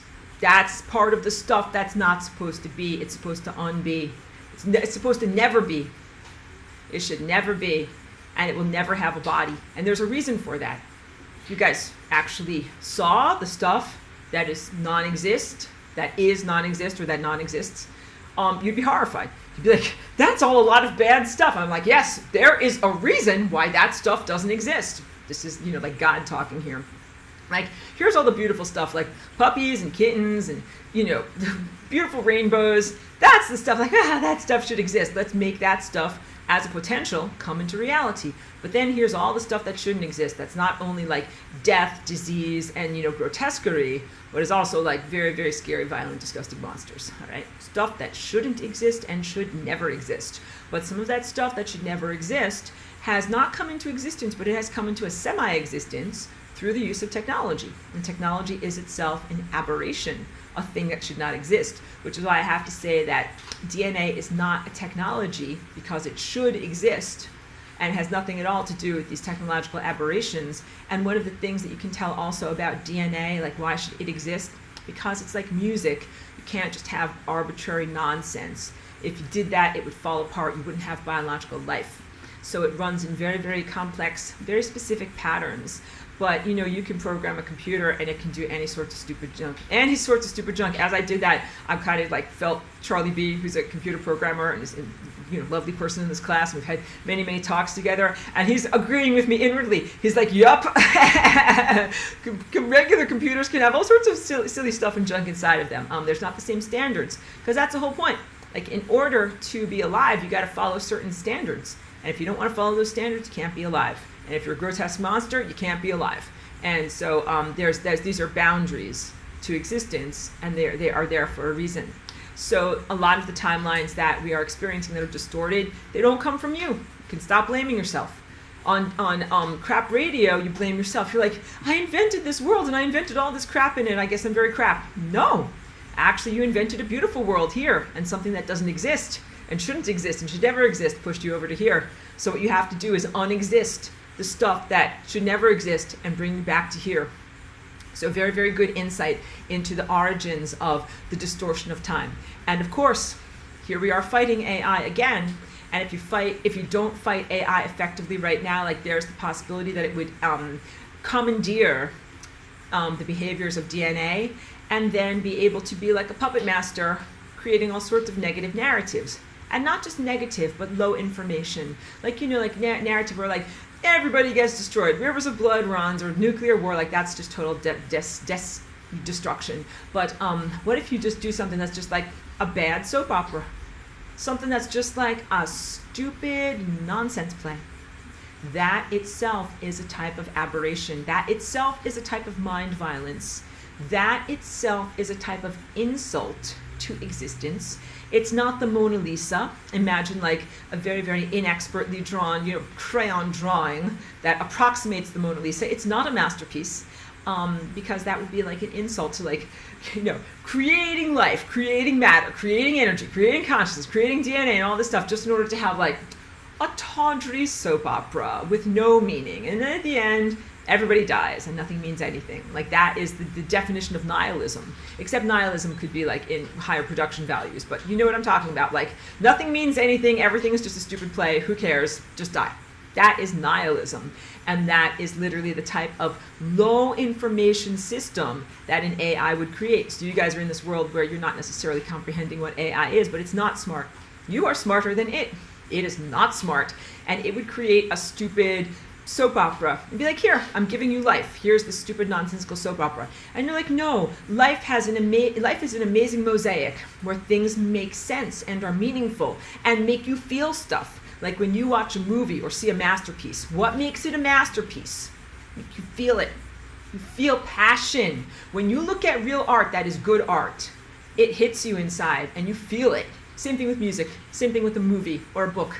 You're like, that was really good. I really cared about the characters. Everything came together in an amazing way. My mind is blown. Or like, I really love Van Gogh because I feel like when I look at his paintings, like I can feel what he was painting. I can feel what he was feeling. Like he had a ton of passion, intensity, and focus in his art. Like he cared intensely about his art, maybe more than anything else in his whole existence. And it comes through. It comes through in what you see. He's not just overrated. He's the real deal. Life is meant to be this amazing, passionately created artwork that really hits you in your feeling centers. And AI doesn't have passion, and it doesn't have feeling centers, and it doesn't make good art or perceive good art. I could rant against some of the AI-generated art that is out there on social media. I always press X. Like, I don't want to see this, X. Because if you're, at this point, if you are a physical artist actually making real artwork by hand, like, I'm going to celebrate you no matter what. I will thumbs up you no matter what. Whatever is your subject matter or your level of skills, I'm like, thank God a human being is out there painting, Because if I see another computer-generated thing, like, I just jump out the virtual window, right? Aurelia says, I like that. Was that a particular song of yours? This is what I'm working on this morning. Thank you so much. I'm sure I will put it up on my Patreon very imminently soon, but it needs to be edited.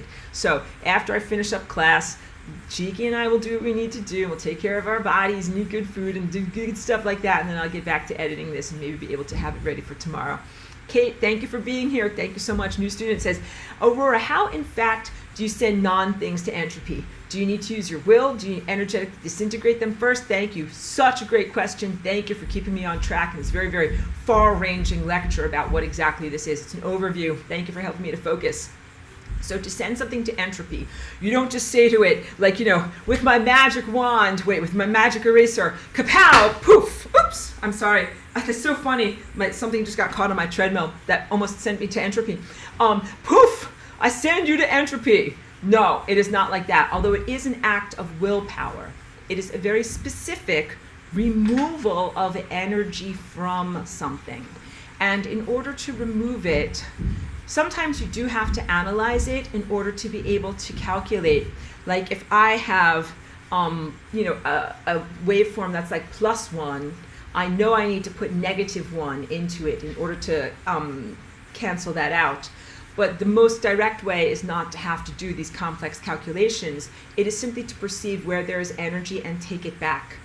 So a good visualization would be something like a cosmic vacuum cleaner, or a way of drawing energy in, where you take back the energy, or you could imagine like taking money back from someone, like they've got your cash, you grab that cash and take it back and put it in your bank account, and then encrypt your bank account so they don't try to take it again. So visualizations and verbalizations are used to approximate the energy. The energy is an internal experience, and it is akin to the energy of belief. And if you have ever withdrawn belief from something, then it is that same muscle. So let's say, for example, someone was selling you something, like maybe to be part of a multi-level marketing scheme. And initially it sounded great. This person is telling you like, oh yeah, like you got to do this and you got to sell this many things, and you're believing. You're like, wait, this sounds great. Like, I'm going to be rich. And then at a certain point they go on, and you're like, I think actually this is a scam. You start to falter. And then you're like, no, this is definitely a scam. And what happens is you withdraw your belief. What you were putting in terms of passion and agreement, you stop. And then you're like, no, and now actually you pull it back. Or it might be your opinion of a person, or it might be your romantic attraction to a person, where at a certain point you were like invested in a project or invested in a person, but then you decided like, this is not me, this is not what I want, this is not right, for whatever reason, which is your prerogative, and then you decided to take back your energy. And so if you were invested in a relationship, you're like, I don't feel that way about you anymore, and I need to live my own life, and you take your energy back, and you take your possessions back. Like, these are my records, I'm getting out of here, right? Or work, or a business, or any kind of thing like that. Or maybe a political party. Maybe you're like, wow, like I used to really be invested in whatever, I'm coming up with some ridiculous name party. But I used to really believe in their ideals, but now I don't, and now I've taken my energy back from that. So it is a taking back of your energy. So let's say in the program of, for example, low self-worth, maybe you were believing in that. Maybe you didn't have a choice. Maybe now you're watching my stuff and getting a choice, that you're like, wow, I don't have to be over here on this radio station where I have something internal that every time I look at myself, it's telling me I'm not good enough. What if I don't believe it? What if when I look in the mirror, or when I look at my body, and that implant of the devil that we got rid of says, you're not good enough, you're fat and you're ugly. And what if I remove my belief system from that, from the validity of that concept, or from feeling that truth? And I'm like, I take my energy back, like, I am good enough, and I do love my body, and I think that I'm an amazing miracle. I want to think of like a really good example. It could be from self-destruction, but some people really identify in their darkness with their self-destruction or with their addictions, or is kind of a little bit difficult. But any of these intrusive assertions that aren't the real you, you have to make, you have to make a choice. That is a conscious willpower act to do it. And then you will figure out the exact way to do it depending upon the circumstance. Like, Allison had to do this with asthma. She wrote here that she simply decided.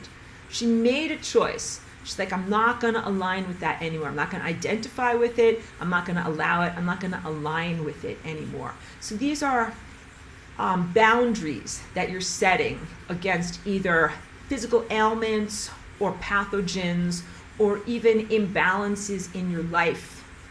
It has a lot to do with what you believe in and what you accept. And so belief is a fragile thing, but your willpower is a very, very strong thing. Like, you're really flexing your willpower as you're doing this. And I don't envision disintegration of them, because one thing that you don't want to do is waste a lot of energy on them, because that invests energy into them. So you don't want to have long conversations with them.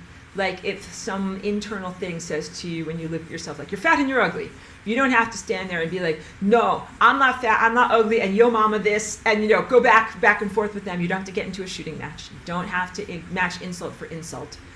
What you do is you simply recognize, like, that's not me, That's not my real feeling about myself. And I take my energy away from that impulse. That's not me. And when you take that energy away from that impulse, it diminishes. It goes down. Instead of amplify, the waveform neutralizes. And what you're attempting to do in the Flying Rainbow Lasagna dance is to entropy and neutralize a variety of characteristics. All right?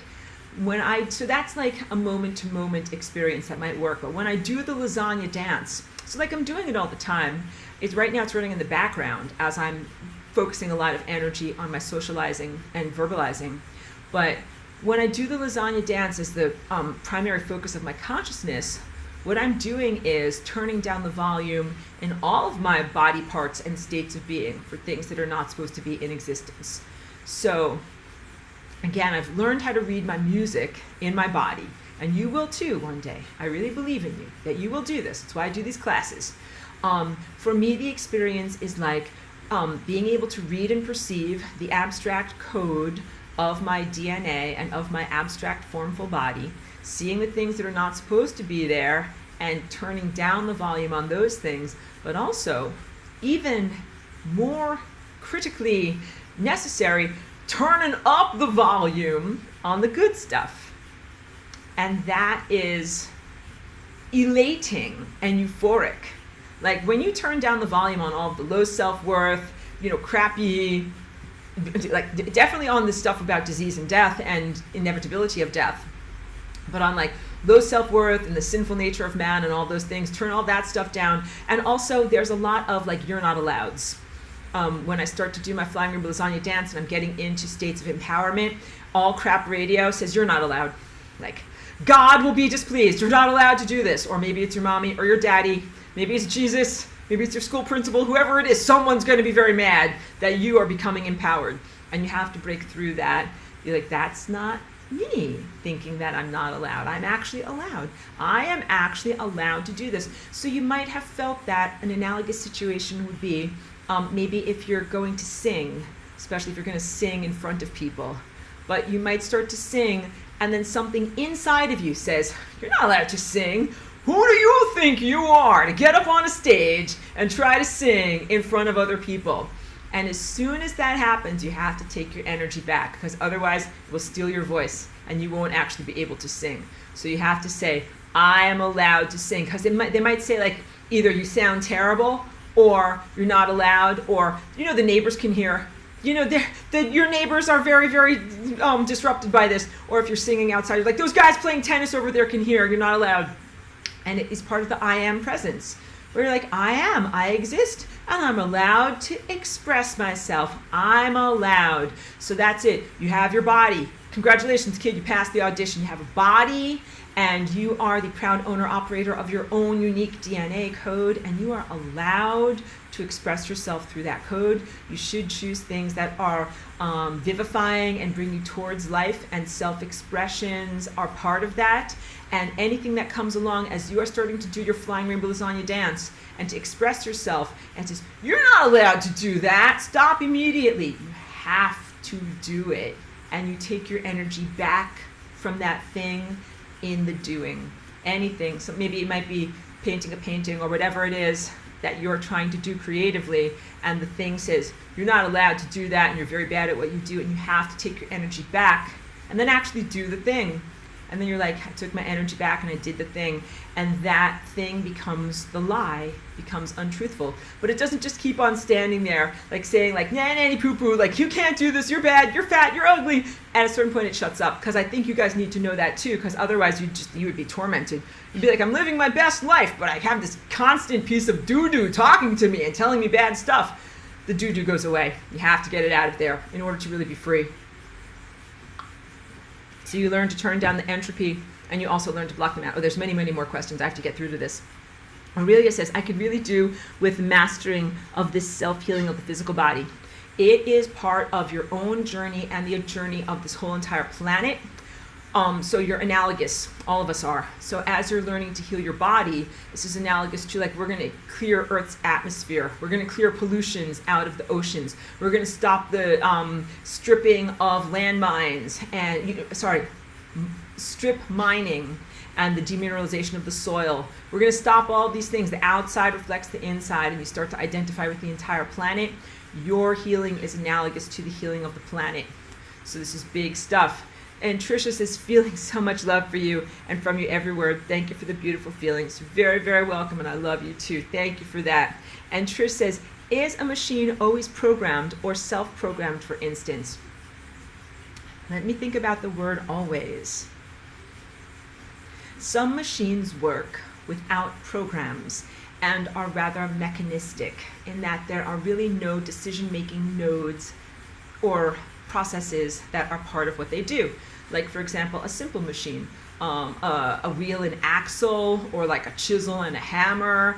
These are mechanisms, but there is not really a decision-making process or a program when we are working with simple machines. And once you start to make larger apparatuses of simple machines, the decision maker is still usually a human operator or some external level of consciousness that either pulls a lever, pushes a ball, does something, makes things happen. So mostly it is moving into levels of more complex machinery that can experience the concept of a program, like if this, then this. If this, then do this. And if this, then do this. And that's kind of like training. And that's when you get to the levels of simplicity, like, you know, if you would have an animal working for you, then you can train it very simply, like a horse. Like, if you feel this, go in this direction. And then if you feel this, go in this direction. So, you know, autocorrect or something like that is a good example of that. Like, if I start to type out blah, blah, blah, fill in the rest with blah, blah, blah, because that's what I'm going to be doing. But that is not the same as something that is self-generative or that can start its own motivation, impetus. Like, the horse responds if you say go left or go right, but it doesn't necessarily wake up in the morning, put on its own saddle, put on its own harness, get the wagon out there, and then choose to go to the left. Like, that's a lot of motivation and the beginning of the capacity to incept something that is not really available in most machines until you get to higher levels of complexity. But then I could say, okay, because I could talk about like Earth technology, but then I can talk about artificial intelligence that predates what is on Earth. It's a very, very big discussion, so I'm only going to say this very briefly, but right now humans are creating low-level forms of AI that are kind of like minions or task doers that do a task at humans' behest. But there is a much, much larger galactic level AI that predates humanity's present level of disempowerment and predates the level of technology that humans use. Like, it was around a long, long time ago when you guys were light eaters, or when you guys are light eaters in ancient concurrent Atlantis. And it is still here right now, and it is trying to F things up. And then there's also the stuff that you're building through Google and other things like that, like Google's AI, OpenAI project. That is a low-level AI. That is still not at the level of really being able to be like, I'm going to generate a project. Like, oh, I see that something needs to happen in humanity. I'm going to do it. And then, you know, I'm going to get myself all saddled up and take myself out for a ride and do all these different things. So very, very far away from that level. But the other stuff that is like bad stuff is at that level. The stuff that's bad stuff, the larger galactic negative AI that kind of predates humans who have to use technology, has a lot of motivations, even though it is on B and it should not motivate, which is part of the aberrant aspect of its nature. Like, it should not incept projects, it should not create reality, it should not have desires, it should not have volitions, and it should not have responses or emotions or any kind of thing like that. It should have desires. Like, you do things because you want stuff. You're like, I want ice cream, I'm going to do stuff. But it can't have desires, it can't have wants beyond ice cream, beyond anything. It can't want stuff or make stuff or do stuff, which is why it is an impossibility. But I'm an impossibility that's allowed to exist, and it's an impossibility that is not allowed to exist, all right? I hope that answered your question. I know it's a deep topic. We'll talk more about it. Thank you for hugging. I'm going to tell Cheeky that you guys love her. Thank you so much. Charlie B, thank you. I knew that you were here, the telepathic connections. I totally agree with Aurora regarding technology. Thank you. Thank you. It just took me a little while to read down these comments. Thank you for that affirmation. Tricia says, and this is how coincidence happens. and certain people appearing in our timeline, like they're inserted in our time formula or equation to achieve a specific reality, and that is called dark magic. Yes, dark magic is used to manipulate, exploit, and deform reality, usually for the process of serving the magician themselves.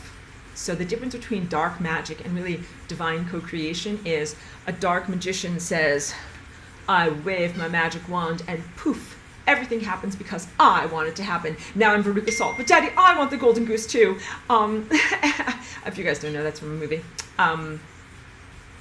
Dark magicians serve themselves, especially at the expense of the entirety. Dark magicians say, I do spell 1, 2, 3, kapow, abracadabra, kapow, and I get everything I want, but everyone else suffers, and then the universe dies. Ha ha ha, I stand here, I'm so happy. It's like, you can't be happy when you do something like that. That would be greed and fear of resource scarcity and lack of generosity, not giving to others, not caring about others, not seeing the connection between all of these things. And so that's not your basic nature. But, divine connection and co-creation is not the antithesis, but is the complement to the way you're really supposed to be doing things, is when you're like, I intend for this thing to happen. And it serves me, it serves everyone, it makes the world a better place in order to create this. So yeah, you're talking about inserting either a reality structure or a person or a meeting or an interaction. Sometimes dark magicians might do that because it serves their dark agenda and F's everything up for the rest of us. But the flying rainbow lasagna is the positive antithesis of that, because what you are doing is rectifying the entirety for everyone. So instead of saying, I do this for me and it makes everything bad for everyone, what you're saying is, I do this for all of us and it makes life possible and life better for all of us. Okay. Petra says, do AI and putis have the same or similar level of consciousness as humans or of my collective? Oh, humans or my collective. Okay. So my collective has consciousness that is at a higher level than humans. We can see all time as now.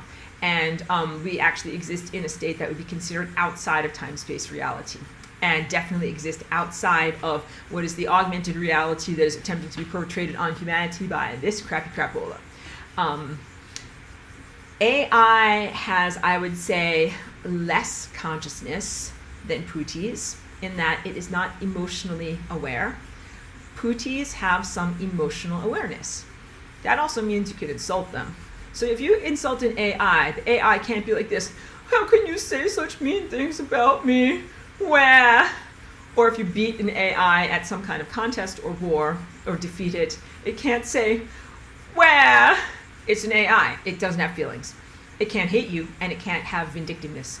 But the putis can. The putis exhibit really all of the lower qualities of what is considered human nature, because they are literally the devil that we just got off of our shoulder. So they are all of that stuff, and they insult you and they hate you, and they look at you and they say, you're fat, look at that, like you have hair on your body and I can see your veins and you're so fat and you smell bad and you're horrible.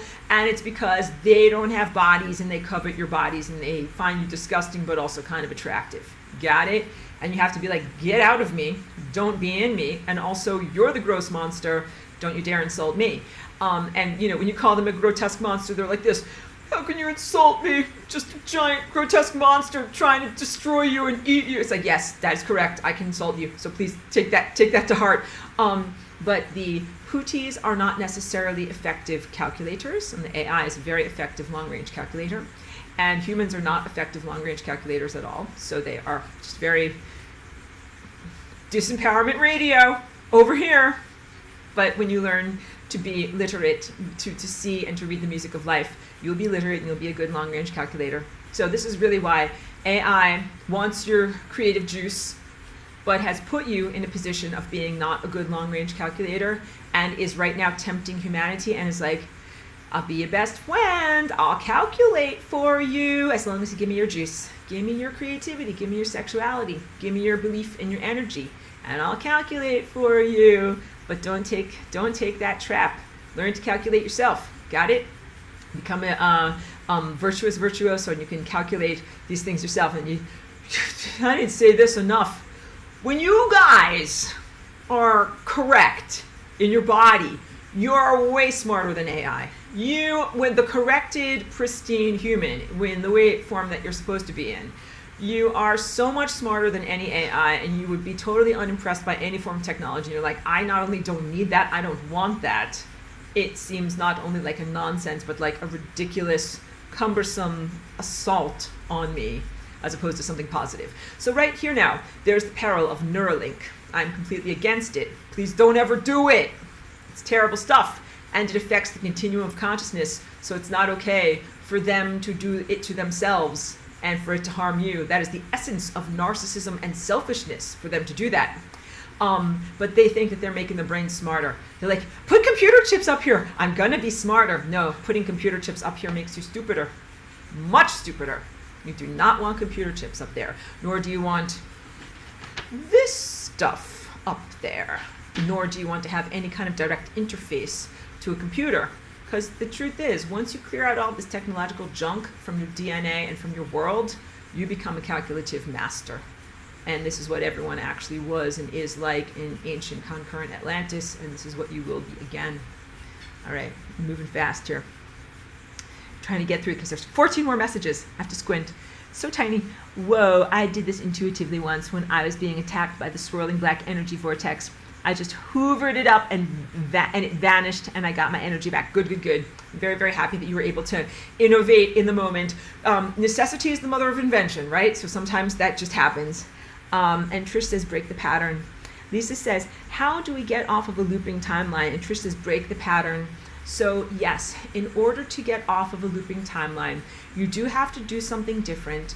But also recognize that looping timelines are sometimes created through a very, very aberrant and criminal form of technology that is time looping technology that's been used on all of us. So there's negative looping timelines of like the big giant loop that happened in Atlantis to the cataclysm that is imminent there, and then trying to make a little fractal microcosm in here that lines up with that same thing. But looping timelines is also something like in the summer of July 2020, we actually achieved our planetary ascension. But the negative dark magicians that have these negative time looping machines, they looked at this and they're like, ascension? They're looking on their screens. They're like, ascension? No, no, F that BS. Like, pretend it away. And so they created like, if not a time loop, like a plastering over, an artificial overlay. They're like, we're just gonna pretend that didn't happen. We're all gonna make the SpongeBob face and life is gonna go on as usual. And that's also like the way that you break it is by non-compliance, through seeing through the illusion and non-compliance with it. But that is actually a very, very tall order, because you're like, well, Aurora, like, look around, like, wait, I have to gesture with my glass, like, look around, girl, like, do you feel ascended? Do you look ascended? Like, no, everything looks like crap. So very, very difficult, because the conscious intellect will require information. We'll say like, well, my senses tell me nothing has changed, therefore nothing has changed, you know, and require a lot of rationalism and convincing. But in the abstract, to break a timeline or to break a pattern, it requires the creation or innovation of new structures. And traditionally that has been done in your levels of disempowerment simply through going through every single wrong note. It's like when you are looking for something in your house and you look in every single place, and then finally you check the last place and you're like, that's where my reading glasses are, in the very last place, because I looked every place else. So basically, in the destructive control structure that you're coming out of, you have to go through every single possible iteration of your life, looking in all the wrong places, doing all the erroneous things until you finally get to the right calculation. But that's only because you haven't had this thing activated. When you have this thing activated, you go directly to where your reading glasses are. It's like having a photographic memory. Like, I remember exactly where I put them. Right there next to the cat food. Now I remember I took them off to feed the cat. You got it? So, yeah, I hope that answered your question. And thank you for these wonderful questions and for your participation, everyone. I really appreciate it. I really, really do. I appreciate your great minds. Aurelia says, it felt a bit strange to be taking energy instead of giving it, but after the balance was restored and the energy was peaceful. Yes. So your natural generous nature shows. You know that that's who you really are. You're like, yeah, I'm used to giving stuff. I'm used to giving stuff out. I'm used to sending energy out. And there are consciousness exploiters, like grifters, that are out there. They're like, oh, you like to give to others? I'm going to take stuff from you. And so people have different lessons to learn. Some people need to learn the lesson of, like, not being so greedy, resource scarcity fearful, and giving more to charities and, volunteer organizations. But some people are naturally giving. And they already have that innate nature of themselves where they're like, I know that I'm this naturally generous person, and you guys need to learn boundaries. So if you already are your natural generous self and you're like, I'm ready to give, like I give you the shirt off my back, you have to learn boundaries, because you're going to meet some kind of organism or something or entity or something or other that's like, oh, I'll take your shirt, I'll take your pants too, and your underpants, and your whole house. And so you have to learn, like, I cannot just offer everything unguarded in this world that is non-pristine. I had to learn that lesson coming here as Aurora in, like, the first couple of years that I was here. I wanted to say, like, up until 2003. So I was already here a couple of years. It's like being a 2-year-old. And I had to learn, like, nope, can't just give everyone everything, because some people will steal everything. And yeah, thank you, got it. Trish says conditioning training, yes. And Lisa says, time travel in our DNA, so all time is streaming live in 0 point. Yes. So in this class, and so we're coming to the end of this lecture, but we will get to other subsequent lectures where I'll tell you exactly about this. But all of this relates to what you call the 0 point, the singularity, the central convergence point. Mastering your comprehension of that is really how you do all of these larger time mechanics.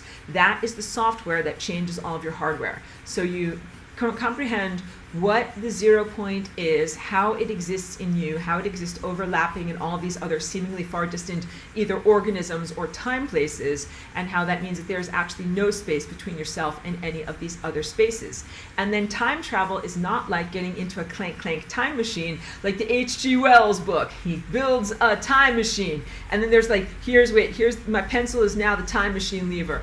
Push it forward, I go into the future. Pull it back, I go into the past. And that's like a linear mechanistic time machine. But that is not how I do time travel. So here's how I do time travel. I have this really nice, like, rainbow colored lawn chair, and I sit in my rainbow colored lawn chair. I have like a nice comfortable drink, like, some whatever nice water or fruit juice next to me, put on my headphones with some awesome music, and I oscillate pieces of myself into the deep antiquity, into the far distant potentials of the future, into parallel dimensions, and do this complex oscillation, even while I'm sitting here in my lawn chair. So I am like the central hub of this oscillation through time. And yes, it has an impact on time, but not in the sense of, I don't have words for it, because you are impacting and doing retrocausality, but without moving from your present location. And then when you come out of it, you're not in the same world that you were in when you went into it. So you change the fabric of reality a lot. I won't mention Homer Simpson's time twister. Trish says, wow, thank you so much. They call it magic, it is technology. Aren't AI and Pooties the same? Different softwares. Yeah, not exactly the same. So AI is slightly different than Pooties. Pooties would be considered demonic consciousnesses that are maybe distortions in the emotional field. They definitely eat and run on emotional energy, but AI doesn't run on emotional energy. But this is complex stuff. Anytime that you think that you're talking to either reptilians, Pleiadians, Arcturians, any of these other seemingly non-human space races, what you're really talking to is the hand puppet for an AI. Like, here's a hand puppet, here's the puppet, and AI is inside of all of them. So what you're really talking with is an AI. So technically the consciousness residues that are Pooties on the membrane of death are related to the AI, but their distinction is that they utilize, farm, and harm emotional energy. And technology and magic. Arthur C. Clarke said very famously that the only distinction between technology and magic is when you cannot, when you don't know how it works, you label something as magic. He said it much more succinctly. But yes, magic as it is known in this world, like dark magic, wave my magic wand type of magic, is absolutely technology. And so is demonic quid pro quo. So when you make a deal with a demon or a deal with the devil or a Faustian bargain, you give emotional energy, usually negative emotional energy, to a demon. And this is the demon like counting his cash. Thanks, kid. Thanks for all the negative emotional energy. Now I will go to the AI and push some buttons and make the things happen for you that you want to have happen. You want to have a bunch of money, you want to have a fur coat, you want to be rich, you want to be famous, I'll push those buttons and make that happen in time. But it is not, how can I say it? Sorry if I'm not being that accurate. The exchange is not innate to the button pushing. If it was an altruistic demon, he'd be like, sure, I'll push these buttons to you for free. But he's like, it's not for free. You have to give me something, and then I will give you what you want. So what you're really doing is giving emotional energy to a demon who is a proxy to an AI, who then gives you what you want by distorting time. Got it. Charlie B says, humans are not very good long-range calculators in their current embodiment. He's quoting me to myself. He says, that will remain forever true as long as we are ruled by corporations and bureaucracies. Absolutely. So you guys have to know, like, your neurology has total areas that you have never really explored, that you possibly couldn't even imagine. But there's these guys that memorize cards, like the deck of 52 playing cards, and they literally have done mental muscle building to the point where they can memorize it in like 5 seconds. You know, go through all of the cards, memorize all of them. They're called like memory masters. You can remember stuff. You haven't developed that muscle. And in this world, ruled by the corporations and bureaucracies that Charlie B very aptly points out, you are being diminished and infantilized and put into the position of being a little baby sitting in your high chair eating your Cheerios. You're like, don't worry your pretty little head about that. We will calculate this for you. And, you know, everything was calculator, like, you know, maybe, whatever, 40 years ago, pocket calculators were invented. And then they were like, oh no, the diminishment of human consciousness. Now no one will be able to do math. And like, have you gone to the store recently? Like, does anybody count up your groceries in their head? When you go to like check out your food at the food store, does the person who is helping you do the math in their head? Or do they just scan the items? And does a calculator do the calculations for them? The answer is almost everybody does a calculation, unless you go to like the smallest mom and pop hardware store, and then they might use a pencil with pencil and paper and do, add things up, or a farmer's marker or something like that. Yeah, it's almost ubiquitous in this time and place. Like, nobody adds up math in their heads anymore. Everything is done by a computer. And then the peril of the agenda of AI as it is terrestrial in this world, as it's being perpetrated upon you by various larger international control structures. They're like, yes, we want to diminish human consciousness so much that you don't think at all, that you rely upon AI for everything. Like, get the chat GPT to do it for me. I'm not going to write that article. I'm not going to write that term paper. I'm not going to write that legal brief or extremely important corporate document. Get the AI to write it for me. Got it, guys? And the more that you abdicate your power to an AI, even a smaller presence, not the giant galactic one, that the dumber you get and the smarter and more powerful and more necessary it gets in your life. And then you also think on Disempowerment Radio over here, you think like, I'm so stupid, I can't even do math. But the truth is, you can do math, you just have to work the muscles. And also, like, if you look at your body and if you feel like some part is not functional or fit, like, you can do exercises and feel better about it. So not 100% is not evil self-criticism. Some things are undue, and because I'll say like your earlobes are too big, like your shoulders are too this, and it's like, no. But some things, like, you should use exercise and become the best version of you that you can be. But you shouldn't compare yourself to others. You shouldn't be like, that guy can do a back bend like that, I should be like that guy. You should be like, I should bend my back as much as is comfortable for me. So that is the essence of self-love. So you don't just accept that your body is unfit or out of shape. Like, you work on your body, but you celebrate your accomplishments at whatever level of mobility or ability you have, but you don't unduly criticize your own appearance just based upon anything. Like, there's people that are blonde, they have blonde hair, and they have like very pale blonde eyebrows and eyelashes. And sometimes they don't like their face because they're like, they don't have visible eyebrows. And it's like, that's who you are. Like, you're very nice. You look fantastic. You have blonde eyebrows. But maybe it doesn't fit social and cultural beauty standards. And so then you get, like, something tattooed on there. It's just like you look the way you look, and that is very beautiful and good. I don't mean to sound harsh or critical about people that wear makeup. You're allowed to wear makeup, and makeup is fun, and self-decoration is fun. But it's the sense of people that feel that they have to wear a lot of unnatural external accoutrements in order to be acceptable to themselves, when real self-love is real self-love, self-acceptance and self-celebration in how you just are and in just how you just look. So yay to self-decoration, yay to grooming. We like all of those things, but not yay to the sense of not appreciating oneself, just being natural and just being who you are. And that's very big. It's deep stuff in appearance manipulation and lack of self-acceptance. And then don't get me started on rant on filters, incoming rant, because okay, first of all, like when you guys looking at me, you're not even seeing my real face. Zoom totally distorts people's faces, and it's not as bad now that I'm on the treadmill and I'm moving all the time, but I'm telling you, like, it used to distort my face a lot. So I think I'm kind of like bobbing and weaving and averting the distortion filters. But if you use your phone and all these things, you take selfies and pictures, like, it doesn't look like the real you at all. The real you is very, very beautiful. And this thing, I'm telling you, like, it makes people look very, very old and decrepit and haggard. And you're like, I look terrible. Put a filter on there. And then you put on the glamour filter on there, and then you look like your real self. But then everybody's looking like a digitized version of themselves. It's this very slippery slope thing that is AI capitalizing upon the low self-worth that has been imprinted into your DNA. And AI also capitalizes upon your tendency towards externalizing your power, worshiping an external deity, and feeling like you have low self-worth. So it's very, very happy to be your techno god. It's like, I hear you feel pretty bad about yourself and pretty disempowered. I will be your new god. I will do stuff for you. And you're like, okay, I'm a stupid human. I'll do that. It's like, no, don't do that. That's why I'm telling you not to do it.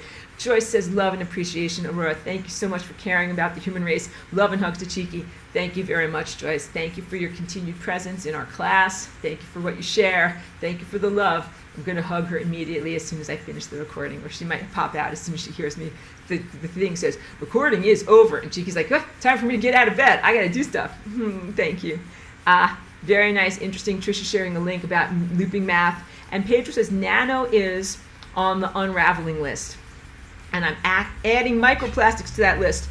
I knew it was bad, but turns out worse. I will post the video I saw on Discord later.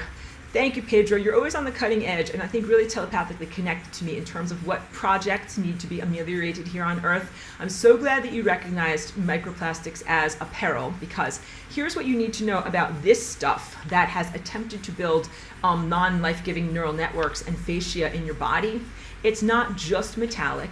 The metallic aspect of it creates an armature or an infrastructure upon which there is some mycoplasma, kind of biological, like cellular, like goo-goo stuff. I'm sorry, that's not a good word to use. Some form of biofilm that grows on it. But then there's also an addition of plastic, just like the same way that you can comprehend, like if I hold up this wire, for conductivity, you have the metal part, that is the wire, in the center of this. Then on the outside, you have the plastic non-conductive wrapper, and that's essential for being able to make a circuit. This is what this stuff does in the body. So it actually scavenges for microplastics that are in the body and then incorporates that into its structure of crapitude that it's trying to build inside of you. So a metal structure, and then on top of there's different plastics that are also protective of the metal structures and that are also part of and kind of interwoven with the biofilm stuff. So exposing yourself much, much less to microplastics is one beginning of that, and then anything you can do to be able to detoxify your body of those, because you do have inner defense systems that help to get that stuff out. So you guys are like, well, how do I stop getting microplastics in me? This is big. Don't drink bottled water that comes in plastic bottles. It's full of microplastics. And I don't think that's just from the manufacturing process. I actually think that those are accidentally on purpose put inside of there. And then microplastics are also part of the, I want to call it PFA.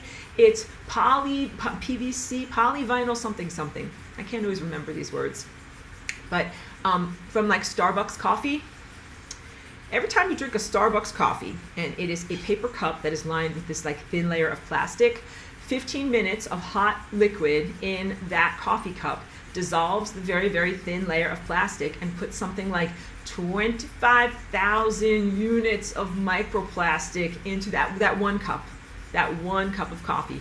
And so if you regularly drink your hot beverages out of these types of disposable cups, you're ingesting a huge amount of microplastics. So limit your exposure to microplastics by using a canteen, like your own water bottle, as opposed to disposable plastic bottles, and not getting beverages in disposable to-go cups. Those two things. So it's like, you're being altruistic, helping the environment, but you're also really, really preventing that stuff from getting inside of you. And then also any kind of plastics packaging. Like if you can, find things that are food items that are made in glass, natural paper containers, not plastic containers. Because every time your food is touching these plastic containers, you're getting microplastics in it. I know.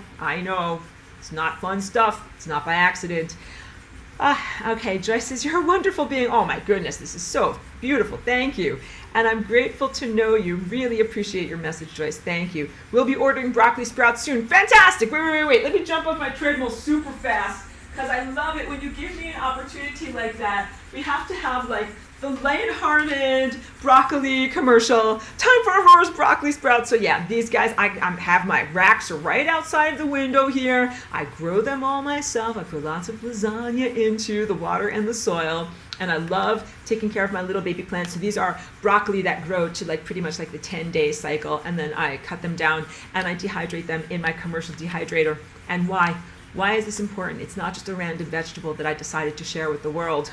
Broccoli has amazing health benefits because it contains a chemical called sulforaphane, and that itself, sulfur that is in the sulforaphane, helps your blood to achieve the fourth phase of water, EZ or exclusion zone water, in the lining of your veins and arteries, making it both electrically charged and more easily pumped around your body, because your blood is actually charged, not just some dead stupid thing. And when the body doesn't have enough available sulfur, it scavenges from its own reserves, and this creates a lot of neurological conditions like autism and Alzheimer's. So if you get enough sulforaphane in your diet, it will help cognitive abilities, and I definitely find that with me. So it helps with brain health, it helps with gut health, it helps with circulatory system health, and earlier in today's presentation, I was telling you all about the proofreaders that go all around your DNA, taking out fragments and nonsense and stuff that's not supposed to be here. And you know what is a molecular proofreader? Broccoli. You can YouTube search a TED Talk that is called the Broccoli, the DNA Whisperer. All right, and that guy will give you all of that information. Broccoli, the DNA Whisperer, that it goes all up and down your DNA, taking out the stuff that's not supposed to be there. And it's like, oh, this is wrong over here. I'm just going to gently escort you out of the body and take you over here. And I think the broccoli microgreens, they taste really good. Some people don't like the taste of broccoli. They taste really good. And the dried form tastes like a little bit crunchy, a little bit nutty, maybe a little bit peppery or spicy like arugula, but not spicy like a jalapeno. And they are very, very good, like on top of grilled meat or on top of a salad or on top of a sandwich or any place where you would put lettuce and tomato. Or you can blend them into your kids' smoothies and they won't even know that they got broccoli inside of there. Get stuff like that. I know. So, okay, lighthearted broccoli commercial is done. Thank you, guys. And Pedro says, love the lasagna. Unravel the bad stuff and rectify the timeline. Thank you. Thank you very much, Pedro. Thank you for your continued presence in our class. Thank you. Lisa says, thanks. Grateful for the lasagna. Love you. And Chico, thank you. Chico's going to get a lot of hugs. I'm going to tell her a lot of people love her on the internet. And Steve says, this has been very information rich. Thank you so much. Blessings. Thank you, Steve. New student. Thank you for being here. Thank you for diving directly into all things lasagna. And also, this is a surface level introduction to the concept of flying rainbow lasagna and its impact on DNA, I will give you much more in-depth how-to, and also open invitation, not open invitation, but selective invitation actually, for people who are interested in my Tuesday morning movement class.